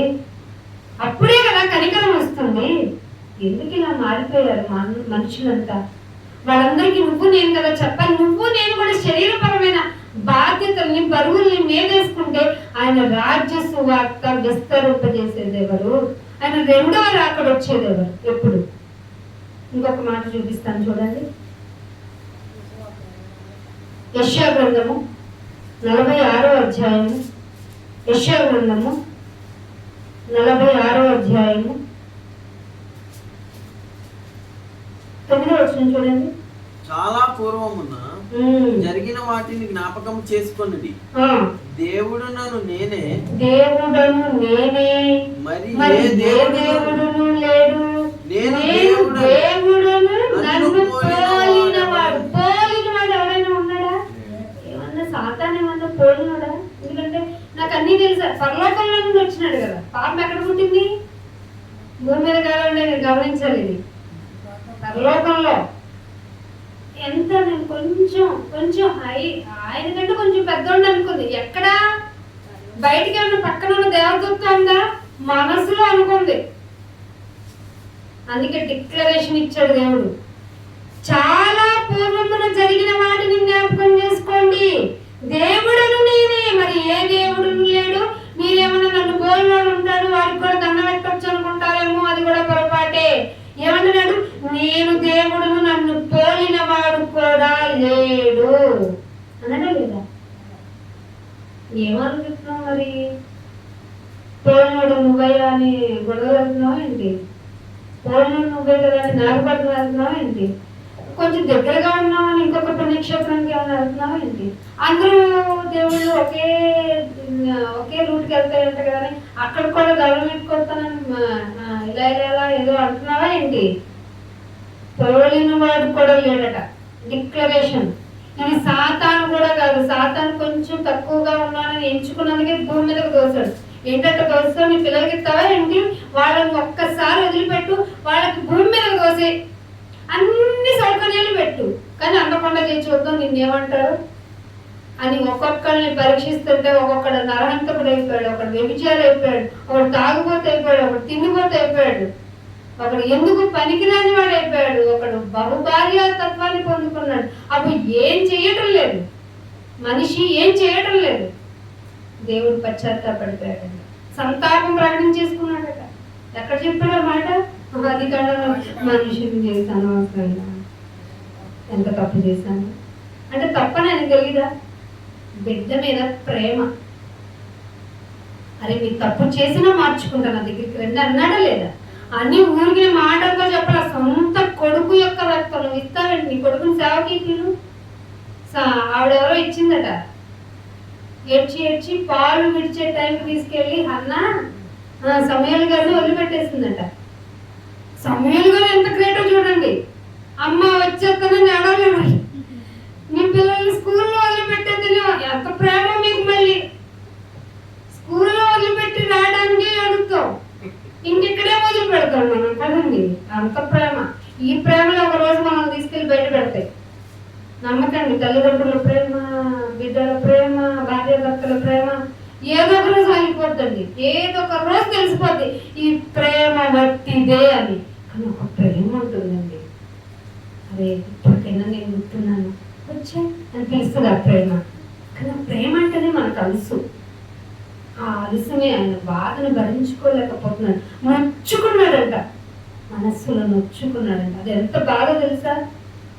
నొచ్చుకోవడం అనేది ఎక్స్ప్రెషన్, ఏడుపు కాదది, టీయర్స్ రావది.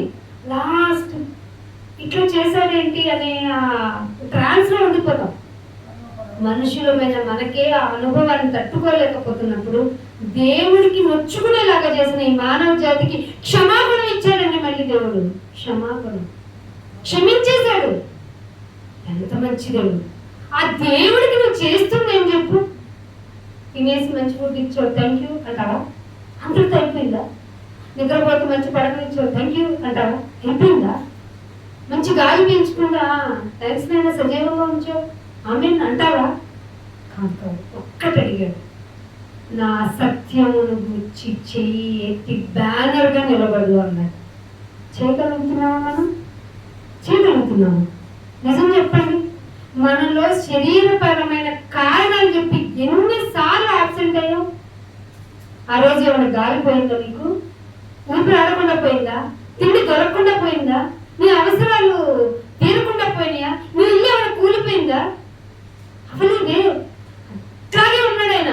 చెలించలేదు ఆయన, చెలించలేదు. ఎంత ప్రేమ ఏంటంటే ఆయన ప్రేమను వర్ణించలేదు. అందుకే ఆయన ప్రేమ అయి, ప్రేమతో, ప్రేమలో, ప్రేమగా కాదు, ప్రేమ అయి, ప్రేమ అయి ఉన్నాడు. ప్రేమ is equal to the God. ఆయన్ని ప్రేమించండి. ఈ లోక ప్రేమలని భంగపరుస్తాం. నిన్ను నమ్మద్దు. సంఘజీవి కనుక నీకు ఒక ఫ్యామిలీకి ఇచ్చి రిలేషన్ ఇచ్చి మీరు ఇలా బ్రతకండి, మీరు ఒక్కడిగా ఉండడం మంచిది కాదు. ఒక్కడిగా ఉంటే మీరు ఆలోచనలు ఎలాగో వెళ్ళిపోతే ఏదో ఆలోచించి ఎవరో అయిపోతారు. సంఘంగా ఉండండి, కుటుంబంగా ఉండండి. కుటుంబంలో ఉన్న లోటుపాట్లని కాంప్రమైజ్ చేసుకోండి. సాతాను చేసే గలిబిలు కనుక ఒకరినొకరు క్షమించుకోండి అన్నాడా లేదా? ఒకరినొకరు భరించుకోండి అన్నాడా లేదా? ఎందుకంటే ఏమి మర్చిపోతాం? నువ్వంటే నాకు బ్రతుకు అంటే అనొచ్చా? నీ సహోదరుని ద్వేషించి నన్ను ప్రేమిస్తున్నాను అంటావేంట్రా? అబద్ధికుడు కూడా నువ్వు అన్నాడా లేదా? అబద్ధికులు ఆయన రాజ్యాల్లోకి వెళ్ళరు. మరి రెండో మాటను తట్టుకోవడం చాలా కష్టం అండి. గుండెలు బాధపడతాం, నో యూస్, పళ్ళు కొనుక్కుంటాం, అబ్బాయి దారుణం లేదు, అరిచి అరిచి అరిచి 2 చుక్కలు నీళ్ళు ఇవ్వంటాం. ఎవ్వడు కనికరించేవాడు ఉండడు. నీళ్ళంట మీకు తెలియదేమో, భూమి లోపల ఇంకొక కోరలో ఎంతో ఓటలు కలిగిన నీరు ఉందట. ఎంత ప్రేమ మళ్ళీ దేవుడికి. నీళ్ళ కరువు వచ్చిందని ఏడుతుండే మనల్ని, ఎంత కాదు నా బిడ్డలు కదా నీళ్ళు లేకపోతే ఎట్లా. మళ్ళీ ఆయన ఏమో ఇప్పుడే ఎందుకు అనుకున్నారు సైంటిస్టులు మరి కదా. ఎంత ప్రేమ అండి. ఈ ప్రేమను గుర్తించే వాళ్ళు లేరు. నీకేమో నీ పిల్ల ప్రేమ, తల్లి ప్రేమ.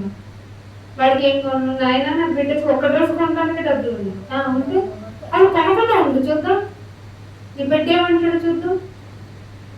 వాడి రంగు అప్పుడు బయటపడుతుంది. మీ కొంతమంది తల్లిదండ్రులు కూడా విసిగించే వాళ్ళు ఉన్నారు కదా, అందుకే మీ పిల్లల కోపం అని చెప్పేసండి. ఎంత మంచి దేవుడు. తల్లిదండ్రులు కూడా చెడ్డవాడు ఉన్నారు. మీరు చెడ్డవారయ్యిండి అన్నాడా లేదా? మీ పిల్లలకి ఏమిద్దాం అనుకుంటారు? మీరు చెడ్డవాళ్ళైనా మీ పిల్లలకు మంచి, అది నేను అతి మంచి వాడిని. అసలు మంచి అంటే ఏంటో చెప్పిన వాడిని, చేసిన వాడిని, మంచి ఉన్నవాడిని, నా మంచి అంతా చూపించేవాడిని నేను మిమ్మల్ని వదులుకుంటానా అన్నాడా లేదా? వదిలేనాయన ఎన్ని చెప్పునైనా నా వల్ల కాదు, నాకు ఏమైనా ఉద్యోగం మీదైనా ఎన్ని రోజులు ఉపవాసం గుడాలను పండగకి అమ్మానైనా మైండ్ మర్చిపోకి వెళ్ళిపోయాను, నేను అక్కడికి వెళ్ళి 4 గంటలు వేస్తే నాకు ఆశీర్వాదం ఇస్తా. మర్చిపోకూడదు, మైండ్లో పెట్టుకోమన్నాడా లేదా? నా సంగతులు నీ హృదయం అనే పలక మీద రాసుకోమంటే డైరీ మీద కూడా రాసుకోమను. ఒక రోజు గురించి చెప్పండి, నేను మామూలుగా ఒక రిఫరెన్స్ చెప్పండి, నాది వదిలేండి, నేను చిన్న ఒక్క రిఫరెన్స్ పాస్టర్ గారి రిఫరెన్స్ నా మైండ్లో అలా ఉండిపోయిందండి. చెప్పండి, ఆ డ్రెస్ అలా ఉండిపోయింది, ఫుడ్ అలా ఉండిపోయింది అంతే అంటాం. కానీ వాక్యం మనసులో ఎలా ఉండిపోయిందని చెప్పేవాళ్ళు కోపల్లా ఒక్కళ్ళు ఫింగర్ కౌంటబుల్ లేదు, అసలు కౌంట్ చేయడానికి జీరోనే. ఆ వాక్యం ఎక్కడో విన్నామే అంటాం, రిఫరెన్స్ మాత్రం గుర్తుండదు. ఎవరో అమ్మ ఎప్పుడో తిట్టద్ది, బీసీలో అత్త తిట్టింది అనుకోండి, బీసీ కాదు కోడలి, మళ్ళీ అత్త అయిన తర్వాత కూడా అంటది, మా అత్త నన్ను ఆ టైంలో అలా అనింది. రిఫరెన్స్ ఏదన్నా చెప్పమ్మా నయోమి గారు అంటే, నాకు ఈ చదువు రాదమ్మా, చదువు రాదు కదా, నీ దగ్గర ఏటీఎం ఉంది, దీని పాస్వర్డ్ గుర్తులు రాసుకున్న బైబిల్లో పేపర్, ఫస్ట్ పేపర్ మీదే రాశారు. బైబిల్ అందుకు ఉపయోగపడుతుందా? ఇన్ని తప్పులు పెట్టుకొని మమ్మల్ని పర్లోకం నేర్చుకుని చెప్తాడేంటి? ఎవడండి బాబు, నేను చాలా కఠినంగా ఉంటానన్నాడు ఆయన. చాలా కఠినంగా నాకు కోపం వచ్చిందండి, అసలు అగ్ని అయి ఉన్నాను అంటున్నాడు ఆయన. మొన్న అగ్నికే అక్కడ ఆపలేక చచ్చిపోతున్నాం. పెద్ద పెద్ద రిచెస్ట్ పర్సన్స్ కి వాటర్ అందలేదటండి. ఏంటి, ఎన్ని ట్యాంకులు ఎన్ని డాలర్లైనా మొత్తం ట్యాంక్ తెప్పించిన మళ్ళీ కాలుతుందంటే వాటర్ దొరకలేదట. లాస్ ఏంజల్స్ వాళ్ళకి కోట్లతో టర్న్ ఓవర్ ఉంటుంది, వాళ్ళ యొక్క అందరు సినిమా వాళ్ళకి సంబంధించిన వాళ్ళే కదా, రిచెస్ట్ ఏరియా అన్నట్టు. అది ఏంజల్ ఏరియా అని ఏదో చెప్తున్నారు. మరి వాళ్ళకి వాటర్ దొరకలేదంటే ఇల్లు కాలిపోతుంటే దేవుడు మర్చిపోయాము అనుకో, దేవుడు గుర్తు చేస్తాడు, నేను ఎందుకున్నానంటే అని. ఈ లోకంలో ఉన్నప్పుడు ఆయన అదే అన్నాడు, పడక మీద పడేసైనా నా గురించి గుర్తు తెలియజేస్తాను అంటే. నేను ఏదైనా పోవాలంటే ఏం చేస్తాడు ఆయన? సమయము సమీపించినది కనుక మీరేం చేయమన్నాడు? తగు జాగ్రత్త కలిగి ఉండమన్నాడా లేదా? కొంచెం రిలాక్స్ అవ్వండి అన్నాడు ఎక్కడైనా? మరి చాలా మంది రిలాక్సిబుల్ గా కనపడుతున్నారు. మనం కోటాల్లో చూసినా, లేకపోతే సువార్త కూడికల్లో చూసినా, సువార్త కూడిక అంటే చాలా రిలాక్స్ గా. ఏంటి ఫెస్టివల్ పండుగ కూడా అలా జరగవు, జరిగిన పెద్ద పండుగ ఉత్సవాలు కూడా అలా జరగవు. కొన్ని సువార్త కూడికలు ఉంటాయండి, అందరం కలిసిపోయి ఆనంద తాండవం చేస్తా ఉంటారు. ఎందుకు? నిన్ను చూసి చాలా లేదు, ఏంటి లాభం? నిన్ను చూసి చాలా లేదు, అలా లాభం ఏంటమ్మా? సువార్త ప్రకటన ఇంకో చోట జరగడానికి ఏమైనా అవకాశం అనిపించు. చాలా మంది అండి మనతో అంటూ ఉంటారు, చాలా బాగా చెప్తాం, ఏంటి చాలా బాగా, ఇంకొక అవకాశం ఎక్కడ ఇప్పిస్తారా? మా పని అది చెప్పాలి. ఎందుకంటే మనం బ్యానర్స్ ఏంటంటే సత్యాన్ని చేతులెత్తి చూపించడానికి దేవుడు ఏర్పాటు చేసుకున్న బ్యానర్స్ అమ్మా. మేము ఒక అవకాశం ఇంకో చోట ఇప్పించండి. దేవుని గురించి ఒకసారి రిమైండర్ చేసి వెళ్తామంటే తినేసి తాగేసి మనం కూడా వెళ్ళిపోతే ఎట్లాగా? మరి అట్లా జరుగుతుంది సువార్త కొడుకులు. అలాంటి వాటిలో మన పార్టిసిపేషన్ ఏంటి? అందుకని ఇంకొక మాట చూపిస్తాను. కొలసీలకు రాసిన పత్రిక 2వ అధ్యాయం 15వ వచనం. కొలసీలకు రాసిన పత్రిక 2వ అధ్యాయం 15వ వచనం. మరియు అపరాధముల వలనను శరీరమందు సున్నతి పొందక ఉండుట వలనను మీరు మృతులై ఉండగా దేవుడు వ్రాతరూపకమైన ఆజ్ఞ వలన మన మీద రుణముగా ఉంది. ఏంటది? ఆజ్ఞ అతిక్రమమే పాపము. అది మన మీద రుణముగా ఉంది. ఆ రుణముగా ఉన్నది మనకు విరోధముగా ఉండిన పత్రాన్ని మేకులతో సిలువకు కొట్టి, అంటే ఆ విరోధంగా ఉన్న పత్రాన్ని యేసు ప్రభు వారి యొక్క రూపంలో సిలువల మీద మేకులతో కొట్టి దాని మీద ఉన్న చేరాత మొత్తం తీసే, అంటే ధర్మశాస్త్రాన్ని ఇంకా పక్కకు తీసేసి తుడిచి వేశాడట. తుడిచి వేసి మనకు అడ్డము లేకుండా దానిని ఎత్తివేసి మన అపరాధములన్నిటిని క్షమించింది ఎవరు? సాటనా? ఇది ఎవరి వల్ల అయ్యేది? ఒక్క దేవాది దేవుని వల్లే కదా. మళ్ళీ ఇంకేమంటున్నాడు? ఆయనతో కూడా మిమ్మల్ని జీవింపజేశాడు. చచ్చేవా లేదా మనం? ఆజ్ఞ అతిక్రమించడం వల్ల చచ్చిపోయావా లేదా మనం? చచ్చిన మనము దేవుడు ఏం చేశాడు? ఆయనతో కూడా మనల్ని కూడా జీవింపచేసి ఇంకేమన్నా ఆయన ప్రధానులను అధికారులను నిరాయుధులుగా చేసి, ఎవరు? ప్రధాన దూతలు ఎక్కడున్నారు? ఆకాశ మండలం మీద. వాళ్ళు నిరాయుధులుగా చేసి సిలువ యొక్క జయోత్సాహము, దాని విలువ ఎవరికి తెలుసు? సాతానుకు తెలుసా? ఆ విజయోత్సాహంతో వారిని పట్టి తెచ్చి, అంటే మనందరినీ పట్టి తెచ్చి బాహాటముగా వేడుకకు కనపరిచెను. మనల్ని వేడుక, మనమే వేడుక. ఇది సిలువ యొక్క కెపాసిటీ. సాతానుకు తెలుసా దీని గురించి? ఎవరు తెలియాలి? మరి అయితే నీకు నాకు తెలియాలి కదా. సిలువ విలువ తెలిసిందని మెల్లో సిలువ బంద్ వేసుకుంటావా? విజయోత్సవానికి వేడుకగా నువ్వు తయారవుతావా? ఆలోచించాలి కదా. ఇంకొక మాట కూడా చూపిస్తాను చూడండి. ప్రకటన గ్రంథము 2వ అధ్యాయము, ప్రకటన గ్రంథము 2వ అధ్యాయము 10వ వచనం చూడండి. ఇదిగో మీరు శోధింపబడినట్లు మీలో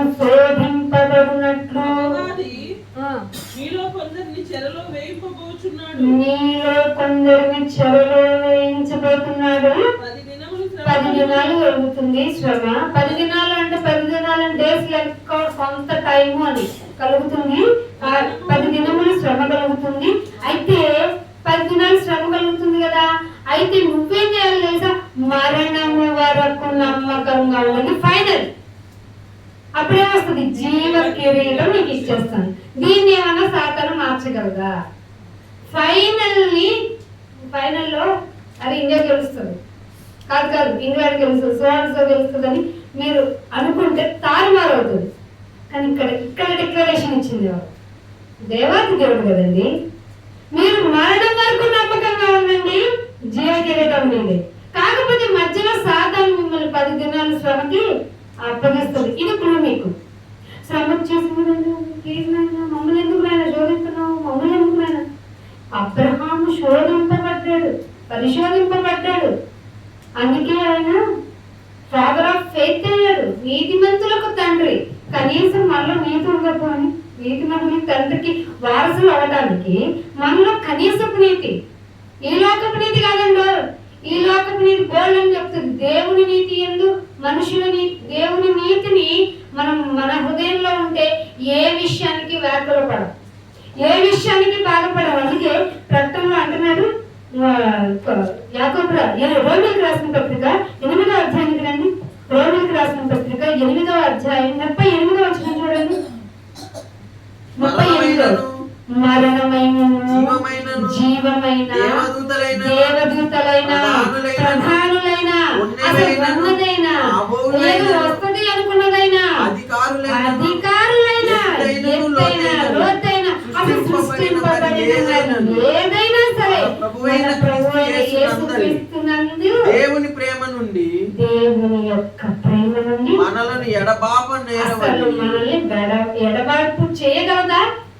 దమ్ముందనికి ఎత్తైందైనా లోతైందైనా అధికారైన సృష్టింపబడేదైనా రాబోయేదైనా ప్రధానులైన అధికారులైన మరణమైన జీవమైన ఏది దేవుని ప్రేమ నుండి మనల్ని వేరు చేయదు. క్రీస్తు నందు వలన ధైర్యంగా ఉండాలి కదా, వ్యాకులం చెందకూడదు కదా, బాధపడకూడదు కదా.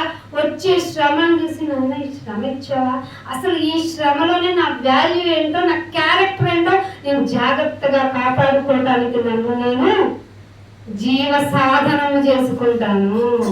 ఉందండి ఈ మాట, జీవ సాధనం. భక్తి అంటే అదే, జీవ సాధనం చేసుకోవడమే.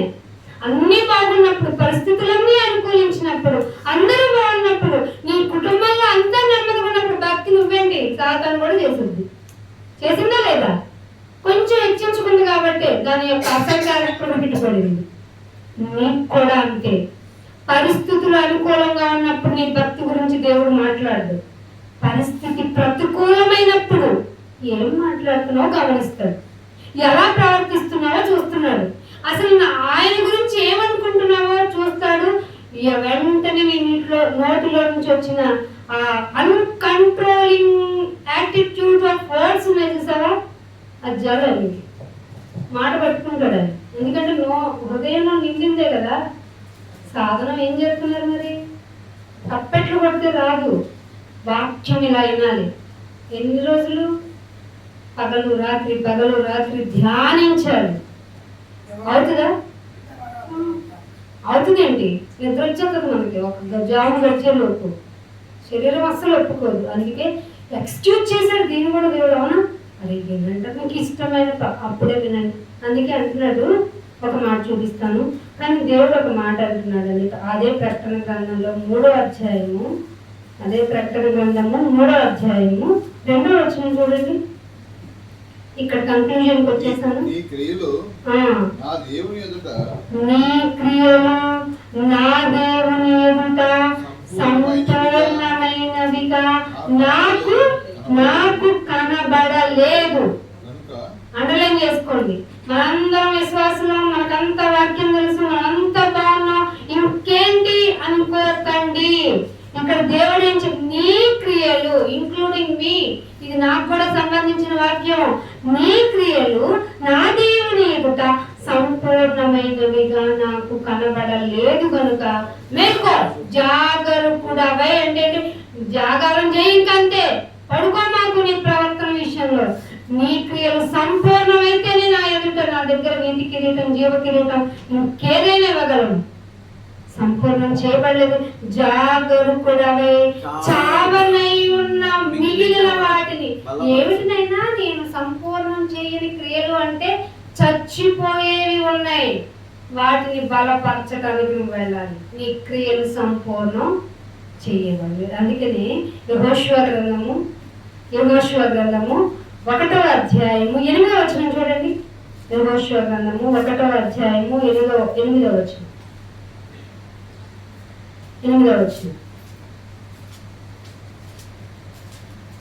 యెహోషువ గ్రంథం పాత నిబంధన.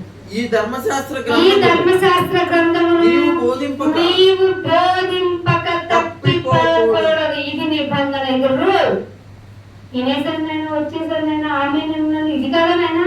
ఇంకా ఉంది, సంపూర్ణము చేయబడలేదు నీ క్రియలు. ఈ ధర్మశాస్త్ర గ్రంథమునందు నీవు బోధింపక తప్పిపోకూడదు. దానిలో రాయబడిన వాటన్నిటి ప్రకారం, ఒకటి కూడా ఎక్స్క్యూజ్ చేయవా? నో.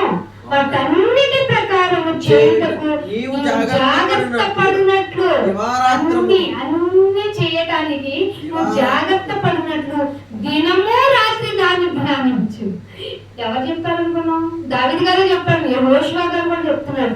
దినము రాత్రి దాన్ని ధ్యానించిన యెడల నా మార్గములు, నీ మార్గములు వర్ధిల్లింపజేసుకుంటావు.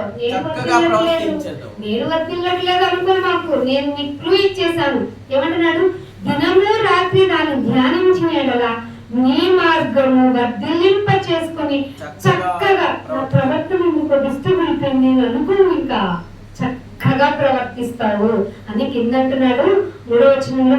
నేను నీకు ఆజ్ఞాపించాను కదా, నిబ్బరము కలిగి ధైర్యంగా ఉండు, దిగులు పడద్దు, భయపడకు. జడియకము అంటే భయపడద్దునే కదా, భయపడకు. నీవు నడుచు మార్గం అంతటిలో ఎప్పుడు తోడై ఉంటాడు. 2వ వచనంలో చదివాం కదా, ఏమని? నా ధర్మశాస్త్ర గ్రంథములో నీవు బోధింప తప్పిపోకూడదు. అప్పుడే లాస్ట్ ఈ మాట, నీవు నడుచు మార్గం అంతటిలో నీ దేవుడైన యెహోవా నీకు మాకు తోడుగా ఉందైనా. నువ్వేం ప్రార్థన చేయక్కర్లా. చాలా సార్లు అండి మన లోకపరమైన, నేను అస్సలు అడగనండి, నేను మీకు పర్సనల్ ఎక్స్పీరియన్స్ చెప్పాలి. కొన్ని చెప్తే మీరు దేవుని పరంగా కొన్ని లోతుల్లోకి వెళ్తారు. అడిగితే ఆయన మిమ్మల్ని డిస్టర్బ్ చేస్తున్నాను, ఎందుకంటే ఇప్పుడు వరకు మాకు చేసేవే చాలా గొప్పవి. ఈ విషయంలో నేను పరలోకంలో వచ్చి ఈ విషయం గురించే అయినా నేను నీకు విజ్ఞాపన చేస్తాను అని నేను సిగ్గుపడకూడదు. అయినా నేను చేశావంటే అది నీ ప్రేమతత్వము. కాబట్టి నేను అడిగే విషయంలో నన్ను నేను జాగ్రత్త పరుచుకునేలాగా నా ప్రార్థన నేర్పడని అడిగేవేటి? ఇచ్చే చేసేనా మారండ్రా బాబు అన్న చెప్పండి.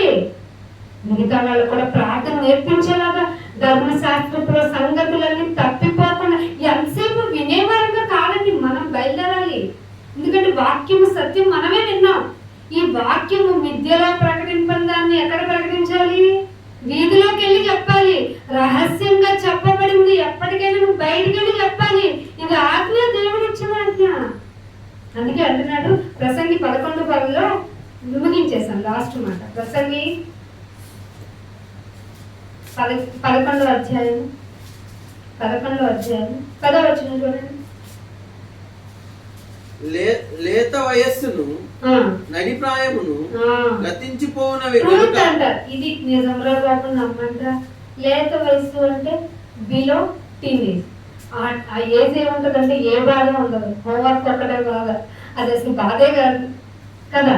కానీ లేత వయసు, నడిప్రాయము, మిడిల్ ఏజ్ కూడా కొంచెం సూటబులే లైఫ్ కి. ఈ రెండు కూడా గతించిపోను గనుక ఈ హృదయములో నుండి అయ్యో వయసైపోయింది నువ్వు వ్యాకుల పడకు. నీ హృదయములో నుండి వ్యాకులమును ఏం చేయాలట? తీసే. వ్యాకులము అంటే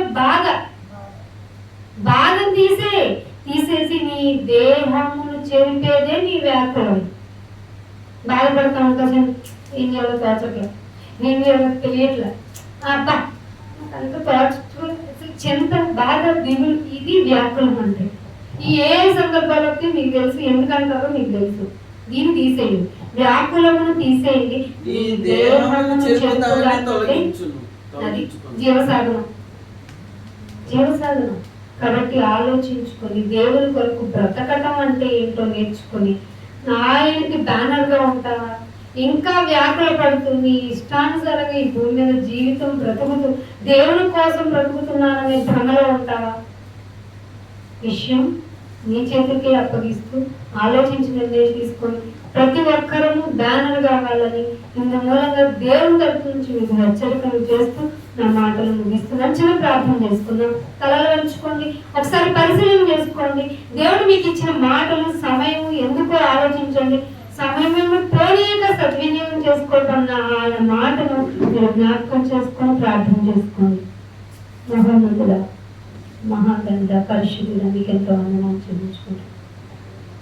మా జీవితంలో మాకు తెలిసిందే భక్తి అనుకుంటున్నాం. రోజు రోజుకి నాకు నేర్పిస్తున్న మాటలను బట్టి మీకు స్తోత్రం. జీవితం ఏ పాటిది, నడిప్రాయము నాన్న, మరి యవనప్రాయం లేకపోయినా అన్నీ తప్పించిపోతాయి. కానీ మా హృదయంలో వ్యాఖ్యానం ఉండకూడదు. మా శరీరాన్ని చెరిపేసి తీసేయమంటున్నాం నాయన. మీ ధర్మశాస్త్ర గ్రంథం యొక్క సంగతిని చెప్పకుండా తప్పిపోకూడదు అంటున్నాం. అప్పుడే నువ్వు తోడుగా ఉంటావు నా మార్గం అంతటిలో అన్నా నాయన. నీ మార్గము, మా మార్గంలో నువ్వు ఉండాలంటే నీ ఆజ్ఞని పాటించే వారంగా మేమందరం నాయన నీ కొరకు బ్రతికే వారంగా మమ్మల్ని అందరినీ సిద్ధపరచండి. ఇదిగో మేము నాయన నీ బిడ్డ చేసిన త్యాగాన్ని నాయన గుర్తు చేసుకుంటూ ముందుకు వెళ్తున్నాం. నేను తింటున్న వారికి మేము నాయన వేడుకగా ఉండవలసిన మేమే అందరికీ నాయన ఇన్సల్టింగ్ గా నేను చూపిస్తున్నాను. దయతో క్షమించండి. మమ్మల్ని మేము పరీక్షించుకుంటున్నాం కనుక తీర్పు పొందకపోకుండా ఉంటామనేటువంటి ఆలోచనతో ముందుకెళ్తున్న మమ్మల్ని అందరినీ సిద్ధపరచండి. తీసుకొచ్చిన వారిని ప్రతి ఒక్కరిని వారి హృదయాలు నీ వాక్యాన్ని కలింప చేసి నాయన అనేక మంది మీ వైపు తిప్పటానికి నాయన పరలోక రాజ్య విస్తరణలో పనిని నాయన కొనసాగించడానికి సిద్ధపరచమని యేసుక్రీస్తు వారి పరిశుద్ధమైన నామాన్ని ఈ ప్రార్థన విన్నపంలో అడిగి వేసుకుంటున్నాము పరమ తండ్రి. Thank you. God bless you.